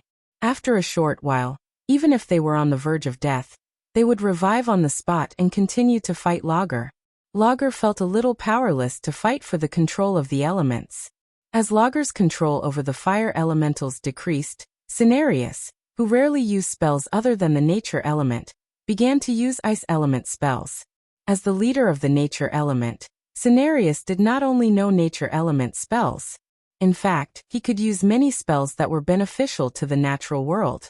A torrential rain suddenly came and extinguished many of Ragnaros's flames. Duke, who had his hands free, summoned quite a number of ice barriers, and even huge ice walls. Any living meteors summoned by Ragnaros would perish as soon as they entered the range of the ice barriers. Unknowingly, the scales of victory were tilting towards Duque's Azeroth powerhouses. This time, Lager finally felt a great threat. He realized that even in his own lair, he would not be a match for these ferocious demigods in a head-on battle. An indignant roar reverberated throughout the entire fortress. Lager's roar shook the eardrums of every powerhouse. Bastards! Do you think this is the end? No. The land of fire is mine. All the fire elementals in this world are mine too. No one can steal my power. Despicable thief, Duke Marcus. I'll fight you now. It seemed like Lager was ready to fight Duque alone. Unexpectedly, he was as ferocious as a tiger, but in the end he was a coward. Ragnaros actually used the gigantic Savras to sweep it horizontally, forcing back all the demigods and humans who were close to him. Then he dove into the lava lake again. However, this was not as simple as sneaking in to recover his HP. Instead, he was attempting to enter the most mysterious and heavily guarded independent space in the fire elemental realm. Without being disturbed by the outside world, he would focus on seizing control of the fire elemental realm from Duke. Oh no! That coward is running away. Although Duque had long expected that Lager would be a coward, he did not expect that this guy would actually want to run away in the third stage. Duque really wanted to yell, "Director! This villain is acting on his own instead of following the script." Fortunately, Duque is not alone. Behind him, there were many people doing odd jobs. When Duque held a tiche and used the power of space to block the entrance of the lava lake where Ragnaros dived into, the other demigods exerted their strength. Briar and Bramble stretched out their huge claws, and their four bare paws directly grabbed the entrance that Lager was trying to close. They would not close it no matter what.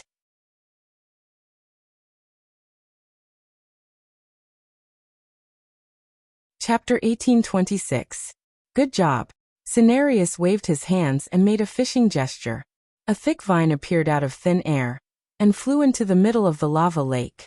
A vine that was not much thicker than a person's thigh was thrown into the churning lava lake that was at least 10,000 degrees Celsius. No matter how one looked at it, It was no different from throwing a meat bun at a dog. Under normal circumstances, everyone would be able to see this vine turn into a rope of fire. However, in a battle between demigods, it was never a test of form, but a contest of divine power. Be it energy or elements, there had never been absolute restraints. After obtaining the even more mysterious and powerful Titan force in the universe, everyone was even more clear that all the different types of elements were just different manifestations of energy. Under certain conditions, elements could transform into each other. If not for the fact that everyone had worked together to weaken Lager's vitality to a certain extent, and Duque had stolen a lot of Lager's elements while everyone was besieging Lager, Cenarius would never have let the vine, which had condensed most of his divine power, be thrown into the lava lake. The plant element was already at a disadvantage against the fire element. Now it was completely different. Even though it was a vine that was thrown in, Cenarius could completely feel that the lava would silently separate after touching his vine. It felt like what he had thrown in was not his own vine of life, but a real fishing line on a fishing rod. Around the fishing line was not the terrifying lava that could destroy the world, but ordinary clear water. It was as easy as fishing in a small river in the Grey Valley Forest. If Ragnaros, the Fire Demon King, was also considered a fish, then he must be a big fish. A super big fish. Originally, it was absolutely impossible to see one's own fingers in the lava. The Logia vine had no detection ability at all in there. Under the guidance of Duque's fire element spy, the vine that was connected to Cenarius' life and soul easily found Lager, who had not dived too deep. It smoothly tied a slippery knot on Lager's neck and directly pulled Ragnaros' body. "I caught him. Come and help," Cenarius yelled. Apart from Duque, who was still leaning on a tiche and focused on preventing the spatial rift from closing, almost all the demigods rushed to Cenarius' side. The turtle god Tatora arched his body and made his turtle shell the fulcrum of the vines. Xiongda and Xiong-Er were the strongest. They grabbed the vines and pulled them out like a tug-of-war. Goldring's strength was not too weak. He bit at the very end of the vine and used all his strength to pull it towards the walkway leading to the platform. What was hilarious was that the demigod fire demon hunter Shanox, who had been watching from afar and was too embarrassed to do anything, or rather, he was afraid of angering Lager, his old master, but he also came to help. As the saying goes, everyone kicks a wall when it's down. Lager relied on his gigantic physique, which was at least 10 stories tall, to begin with. However, there were too many demigods here. Apart from the Raven Goddess and Cenarius, who were slightly weaker in strength, the others were all demigods with decent strength. As the saying went, who could be blamed for challenging the entire world in a moment of excitement? With the combined efforts of the group of demigods, Lager could not even be a coward this time. He was directly pulled out of the final safe haven. "I'll separate him from the land of fire," Duque yelled. The involvement of Cenarius and the other demigods undoubtedly separated Lager's god. While Lager was busy struggling in the lava lake, Duque suddenly increased the pace of his attacks. Many mortal heroes noticed that the lava lake that Lager had dived into had started to cool down. Even though they could still see the golden light shining from below, the surface of the lava lake had undoubtedly started to solidify. It was a grayish-black color that appeared after volcanic ash cooled down. The next moment, Lager's gigantic upper body was pulled out of the lake. In the center of the lake that was starting to cool down, Lager discovered that he could not break free from the damn vines, so he simply broke through the rock wall and stepped out with one leg. Then he used the other leg. Before the lava completely cooled down and solidified, Ragnaros' entire body finally appeared on the platform. When his gigantic body was pulled out by the vines, Hoof exclaimed when she saw Lager's appearance. "Oh my god! Lager was actually pulled out by you guys in his underpants." It would have been better if she had not said that. Now that Hoof said that, the group of Alliance heroes burst into laughter. Back in the day, Lager's clone was so high-end and magnificent. His burly upper body, domineering bracers, armor, and breastplate, the gigantic fire demon warhammer that seemed to collapse mountains every time he waved it, and his lower body was constantly spinning like a fire tornado. Ragnaros, who was in the molten core, undoubtedly gave everyone a supreme epic feeling. The description of the Fire Demon King from the heroes made countless busybodies in the tavern sigh with emotion. The children who worshipped the heroes were also moved. What the hell was this logger? It would have been fine if they did not look at his lower body. One look and they felt that he was not just one level lower. Although everyone could imagine that he was a humanoid creature with 2 hands and 2 legs. This logger was only wearing a pair of short metal underpants, and his crotch armor was like a huge black iron anchor that was swinging around. It was easy to think of things like tiger penis or elephant penis. Forget about that. Compared to Logger, who was wrapped like a conical bucket, it was easy to think that Logger was actually like a sissy in a skirt who suddenly shyly went back to his room.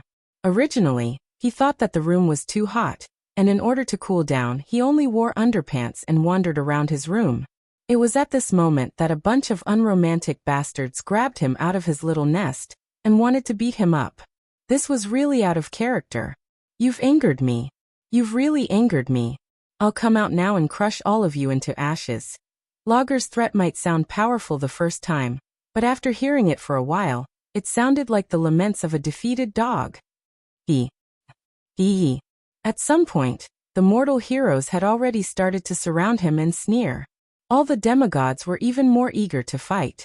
If Ragnaros was connected to the land of fire, and had endless elemental energy to replenish himself, perhaps no demigod here could defeat him. However, when no one called for external help, and only used their own stored energy to have a fair duel, then there really were a few demigods who lived up to Logger's name. Son, watch Daddy's performance. It was not that Goldring did not mean to break his promise. It was just that he had suffered for a long time, and in a moment of excitement he had forgotten.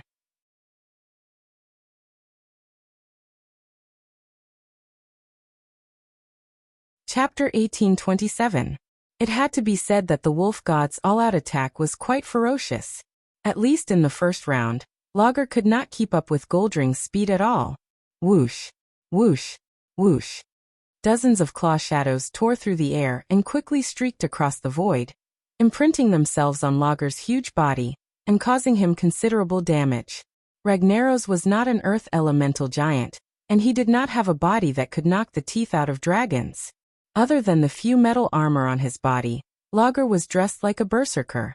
If he changed to a shield and changed his hammer to a spear, he would look like a Spartan with 300 red underpants.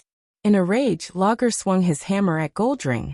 Unfortunately, the difference in size and speed made Logger look like a human lord trying to deal with a white mouse that had crawled all over his body. The waist between Logger's breastplate and belt was as big as a racecourse for Goldring. If Logger had focused all his attention on Goldring, the Bear brothers would have already arrived. Oh ha, ha, ha, ha, ha.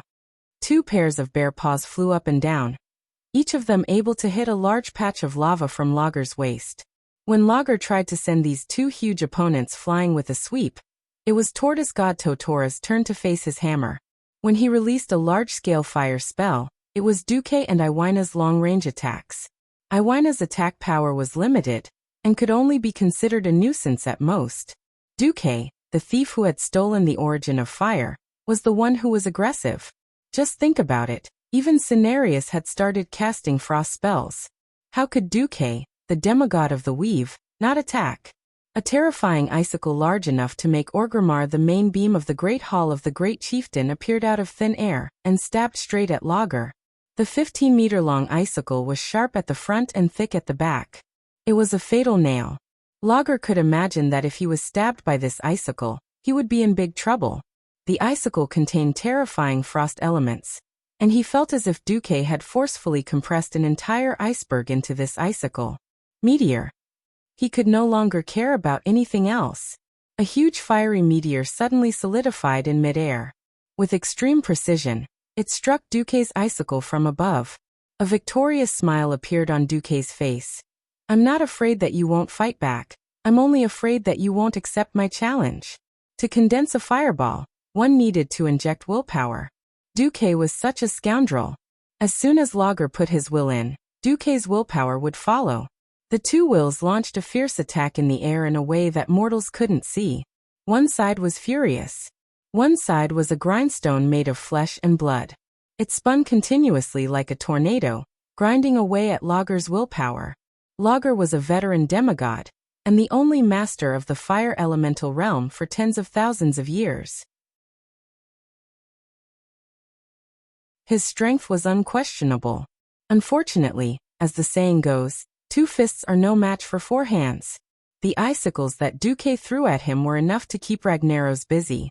Not to mention the demigod fire demon hunter, who was trying his best to please his new master, 6 gods of the wilderness, and more than half of the mortal hero group. Countless injuries were left on Ragnaros' burly and huge body. For a moment, he wished that his body was covered in armor. Then he wouldn't have to suffer so many physical injuries for no reason. Right now he was like a water bag riddled with holes. Magma was gushing out from almost every corner of his body.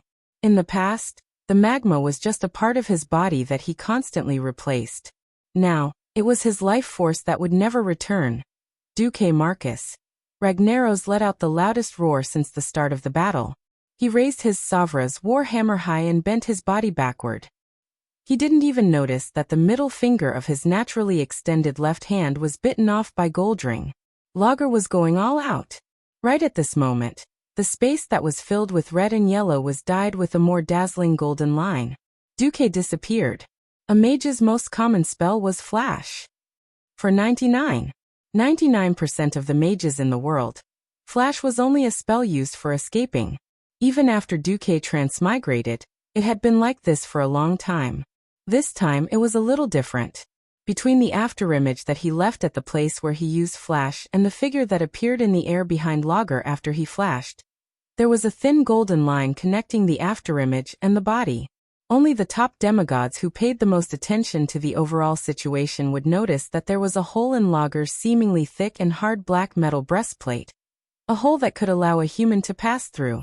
Through this hole, the thin golden line continued to extend backward. It pierced through the northern wall of Sapron Fortress outside the huge lava lake, and even the spatial barrier of the Land of Fire. At this moment on Duque's Song of Light and Shadow, there was a fist-sized crimson bead. It wasn't quite right to call it a bead, because those with sharp eyes, such as the crow goddess Avina, were surprised to see that the bead was contracting and expanding like a human heart. It was pulsating. It was similar to the beating of a heart. If one was observant enough, they would notice that as the bead was pierced, its pulsation became slower and slower, and the pulsation became smaller and smaller. Cenarius couldn't believe his eyes. Ragnaros, whose chest had been pierced, finally showed a second expression other than anger. It was a look of horror and fear. Lager let out a scream that didn't match his usual deep voice. No, a very strange scene happened. He thought that as the king of fire demons and the ruler of the Land of Fire, Ragnaros' death would be grand and heroic, even if it was **T. It should be a big explosion, a mushroom cloud or something. Unfortunately, it didn't happen. When Duque stabbed Ragnaros with his sword, and took away the last 1% of his HP, Lager's death only melted like a candle under high temperature. The 10-story tall body turned into the most common form of lava in the Land of Fire. It began to melt and flow in all directions, flowing back into the lava lake through the holes on the platform. His pauldrons, breastplates and bracers, which weighed at least 100 tons, all slid down along the melting body and finally fell off the body of the king of fire demons. The earthworm-shaped runes on the equipment that were once shining dimmed. If it weren't for the huge equipment that still retained the appearance of the Titans, one would even think that they were natural scrap metal, and not the equipment of the once glorious king of fire demons.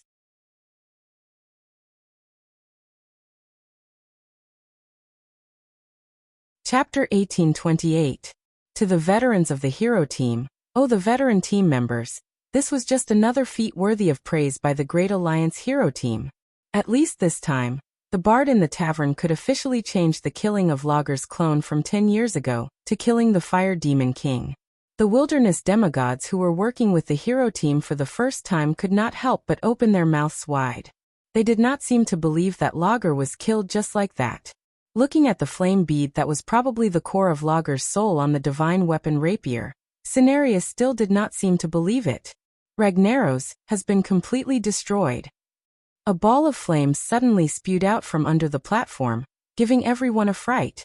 Unexpectedly, the flames that sprang out were as docile as a puppy, supporting Duque's feet with incomparable gentleness.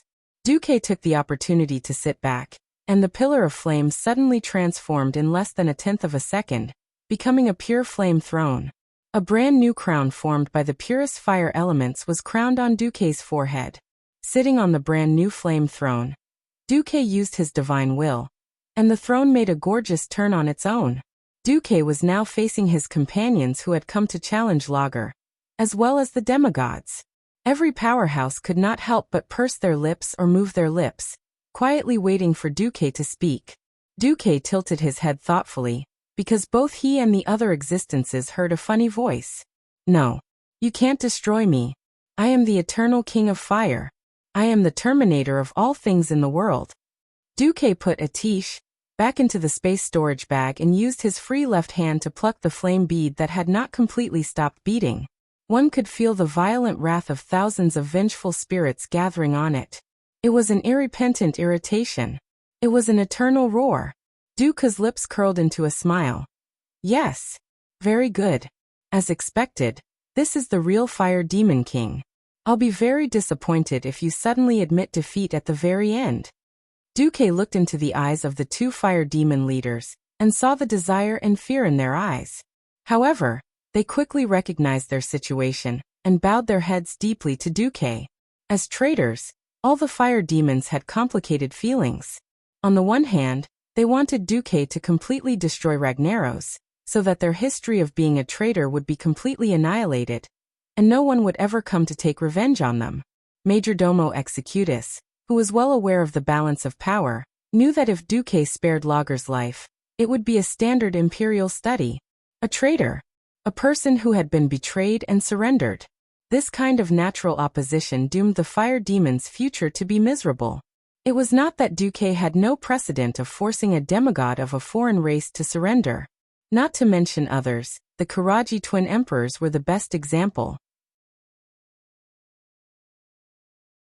For a moment, Shaynox wanted to say something to see if he could urge Duque to destroy Lager. Instead, it was Majordomo who grabbed this powerful but not so smart former subordinate. Majordomo shook his head almost imperceptibly. Duque looked at the two fire demon leaders who had lowered their heads, smiled, and crushed the lava core that carried the last of Lager's soul. No. For a moment, an unprecedentedly violent impact of the soul and divinity directly blasted into Duque's spiritual world. The next moment, the sky and the earth changed color. The lava at the bottom of the platform, the ruins around Saffron Fortress, and even the lava that splashed on the surrounding walls, all dimmed at this moment. It was very obvious that the temperature of the air began to drop. Even without Duque's ice shield, the temperature of the surrounding environment was still unbearably high. But the terrible pressure that could destroy everything at any time was gone. In a broad sense, the Land of Fire was a very vast place. After the Land of Fire overlapped with planet Azeroth, it occupied at least the entire southern foothills of Mount Hyjal.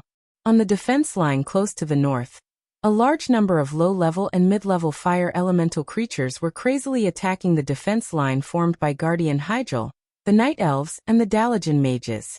Unlike the casual leveling at the beginning, as the Land of Fire further integrated with the world, the stability of the space brought more mid-level and high-level fire elemental creatures. In fact, the defense line was already tight in many places, and was even broken at one point. It was all thanks to the elite mages and mages sent by the Dalajan mages to retake the position. Suddenly, all the fire elemental creatures stopped attacking. They could not even fight back in the face of the allied army's attack. Not only the fire elemental creatures, but all the soldiers of the allied army who had a certain level of elemental perception felt an inexplicable throbbing in their hearts. Be it the allied army or the fire elemental creatures, they all turned their heads and looked towards the south. In the impression of mortals and fire elemental creatures, the Land of Fire was always a world of jumping and violent activity. There were erupting volcanoes everywhere, and rivers of lava would suddenly appear across the land, attacking other fire elemental creatures. It was a place of intense combat that was countless times more brutal than the law of the jungle. However, What entered their eyes now was a world filled with bright colors, but it was peaceful and still. From an incredibly intense and dynamic scene, it had turned into a world that was almost still. Such an exaggerated transformation was only due to the dissipation of a supreme will. The world of fire elemental creatures became quiet and serene. The entire world of fire seemed to have calmed down, obediently and silently prostrating towards the new Lord of Flames. It was practically the most humble servant. On the Flame Monarch, Duque widened his eyes. Anyone could see that a ball of golden flames was burning in Duque's eyes, growing stronger and stronger. Duque could clearly feel that his will, which had once been difficult to advance in this world, could now soar freely and extend as it pleased. At this moment, all the new mages connected to the weave could feel the laws of fire magic in the entire weave undergoing a huge change. Not long ago, fire magic had always required the most spiritual force out of the three main types of magic. It was like a free wild horse, refusing to be enslaved in any way. Now, powerful fire elemental creatures seemed to be fearful as they lowered their prideful heads towards the mages. Not long ago, due to the conflict between Ragnaros and Duque, every mage had a strict limit on the quantity and quality of fire magic they could use each day. Now new energy had been injected. The master of this mighty magic network, Duke Marcus, had officially announced that the entire fire elemental plane would be under the control of the weave. From today onwards, fire magic and spiritual force will be sold at half price, Duque announced.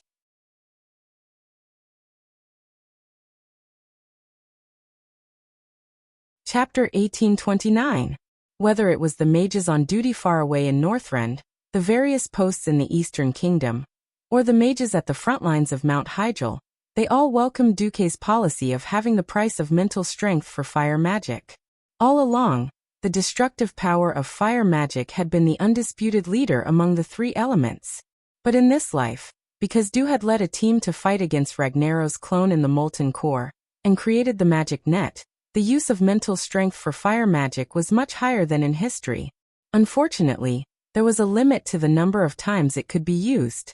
Now that the price of mental strength for a fire spell was halved, the cost-effectiveness of fire magic was far higher than that of ice and arcane magic. It could be imagined that from today onwards, there would be more followers of the Five Fireball Church. This was just the benefit of selling themselves to Pharaoh for the magic net. The greater benefit was at the defensive line of Mount Hyjal.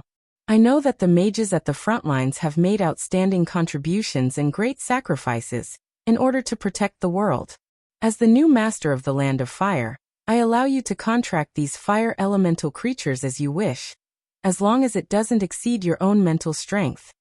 Duque's announcement sent the entire Dalajan into another kind of uproar. The development of magic changed with each passing day.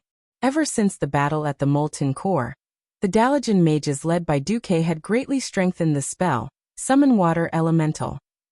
The summoned water elemental creatures would improve along with the master's strength. Of course, the main reason was that as the master, the spellcaster had greater control. Another important reason was that Duque had negotiated a mutually beneficial deal with the Haydatian Water Elemental. The Haydatian Water Elemental would summon its people and compatriots to respond to the summons of the magic net mages. So in this life, Pharaoh's Water Elemental was definitely stronger than the Horde's. Everyone knew that Pharaoh could summon water elemental creatures. As long as the summoning was not cancelled, the water elemental creatures would follow the mages around. Let alone attack, they would even be quiet decorations until the mages gave the order to attack. However, mages never had a spell like Summon Fire Elemental. It was awkward just thinking about it. Pharaoh, who was an ice mage, could find a water elemental pet. As long as he paid a small amount of spiritual energy, an ice mage could even let the water elemental pet stay by his bed as a guard while he went to sleep. The water elemental was not annoyed. If you wanted to perform, it would quietly watch you act cool. If you wanted it to beat someone up, it would shoot frost arrows. If you wanted it to be a bodyguard, it would beat up whoever beat you up. The water element was so useful that the majority of fire mages couldn't accept it. Fire mages would eat their own food. This kind of misery could only be experienced by the fire elementalist himself.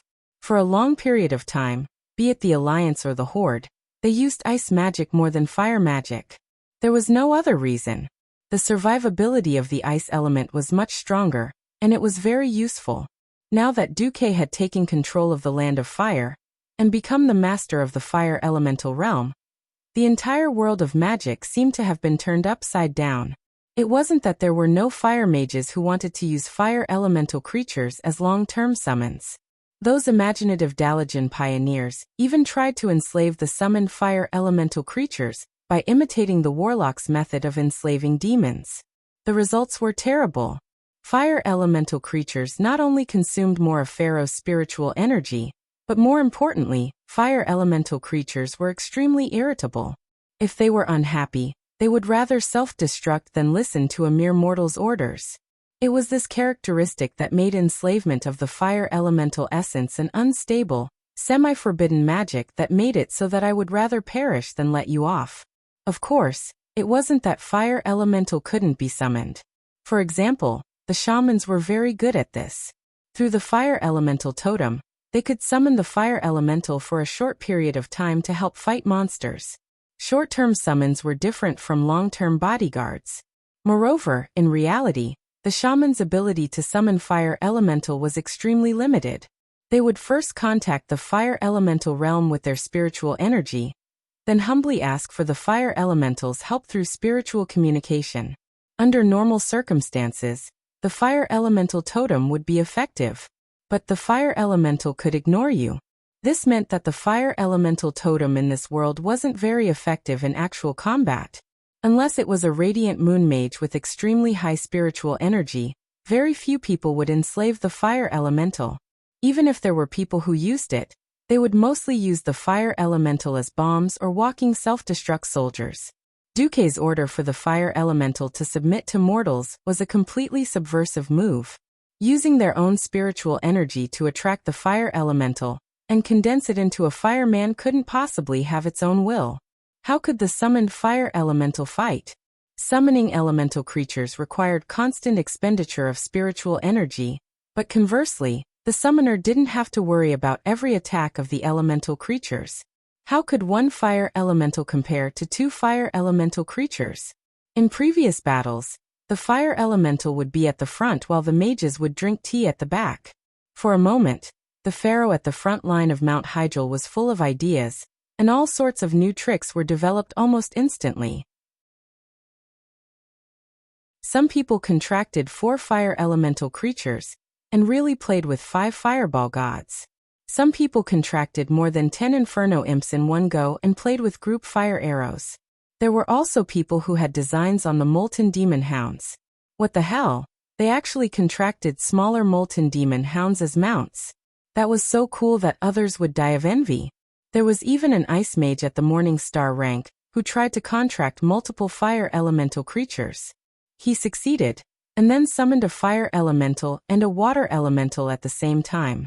Unfortunately, before he could truly experience what it felt like to have ice and fire at the same time, the water and fire elemental creatures under him started fighting among themselves.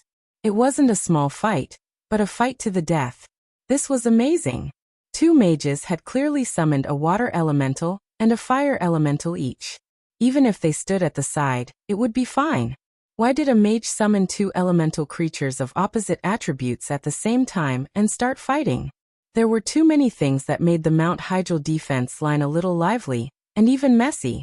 If not for the fact that these alliance mages had fought alongside the Night Elves and defended Mount Hygel to the death not long ago, the old fogies of the Night Elves would have flown into a rage and chased them all away. Don't King cause trouble in our holy mountain. Duque knew a thing or two about the situation outside. He didn't have time to care. It couldn't be helped. If he killed Ragnaros as an outsider, the fire elemental creatures wouldn't think much of it. Then the fire elemental creatures wouldn't think much of it. Even if Duque and the rest killed all the fire elemental creatures in the entire land of fire, it wouldn't matter.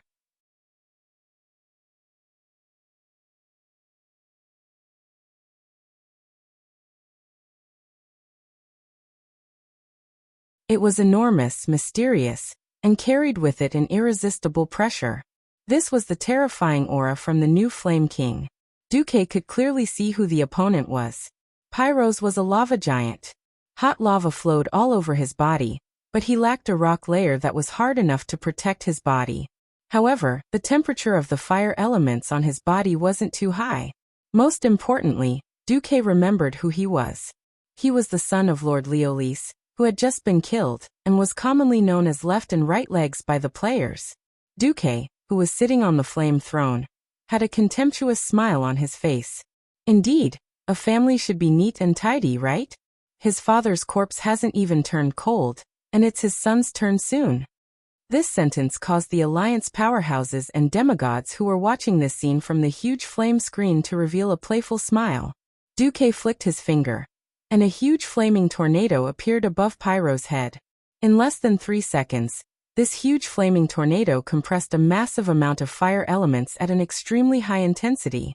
Under the gaze of all the fire elemental creatures within a radius of several kilometers, it turned into a huge fist. The atmosphere was rioting. All the conscious elemental creatures fled the area in fear. Pyros sensed in shock that the power he was familiar with was leaving him, and an even greater and boundless power from the true master of this world of flames was about to descend. This flaming fist wasn't something a little lava giant leader like him could withstand. He didn't beg for mercy, nor did he resist. He just stared blankly as Duque's uncontrollable power dominated and took over the surrounding space. That's right. Duque was showing off his prowess. And he was the chicken that Duque killed to show the still untamed fire elemental creatures of this world. Asterisk boom. Asterisk the huge flaming fist finally descended. This wasn't a simple physical attack, but an elemental bombardment through and through. A thick pillar of fire that would take 30 people to wrap their arms around connected the ground where Pyros stood with the endless flaming sky. This rather powerful lava giant leader, who should have survived until return of the Legion, before dying, just like that, his soul and body were reduced to dust in this fiery land. Just like that, Lord Riolis's lineage disappeared from the history of the Land of Fire forever. More flaming eyes appeared in the sky of the Land of Flames. They used their sharp gazes to sweep across all the fire elemental creatures on the scorching land. As the flaming eyes blinked, a sharp voice rang in the ears of every fire elemental creature. Who? Who else? Who disobeyed the rule of the new Lord of Flames, Duke Marcus? Is it you? Is it you? Or is it you? As if he was calling names, Duque sent his majesty and will down on the heads of the relatively powerful second-tier leaders. The mother of Nightmare Spider Besterac was dead, but that didn't mean that the entire Nightmare Spider race was wiped out. Under the mother of Nightmare Spiders, there was actually a group of powerful Nightmare Spider Lords, and the most outstanding among them was Wuxia. When Duque's will descended on her head, her 6 legs almost instinctively turned to jelly. She knelt on the ground on the spot and curled up into a ball. Wuxia, of course, obeys your rule. I am a servant who serves the Supreme Lord of Flames, Duke Marcus.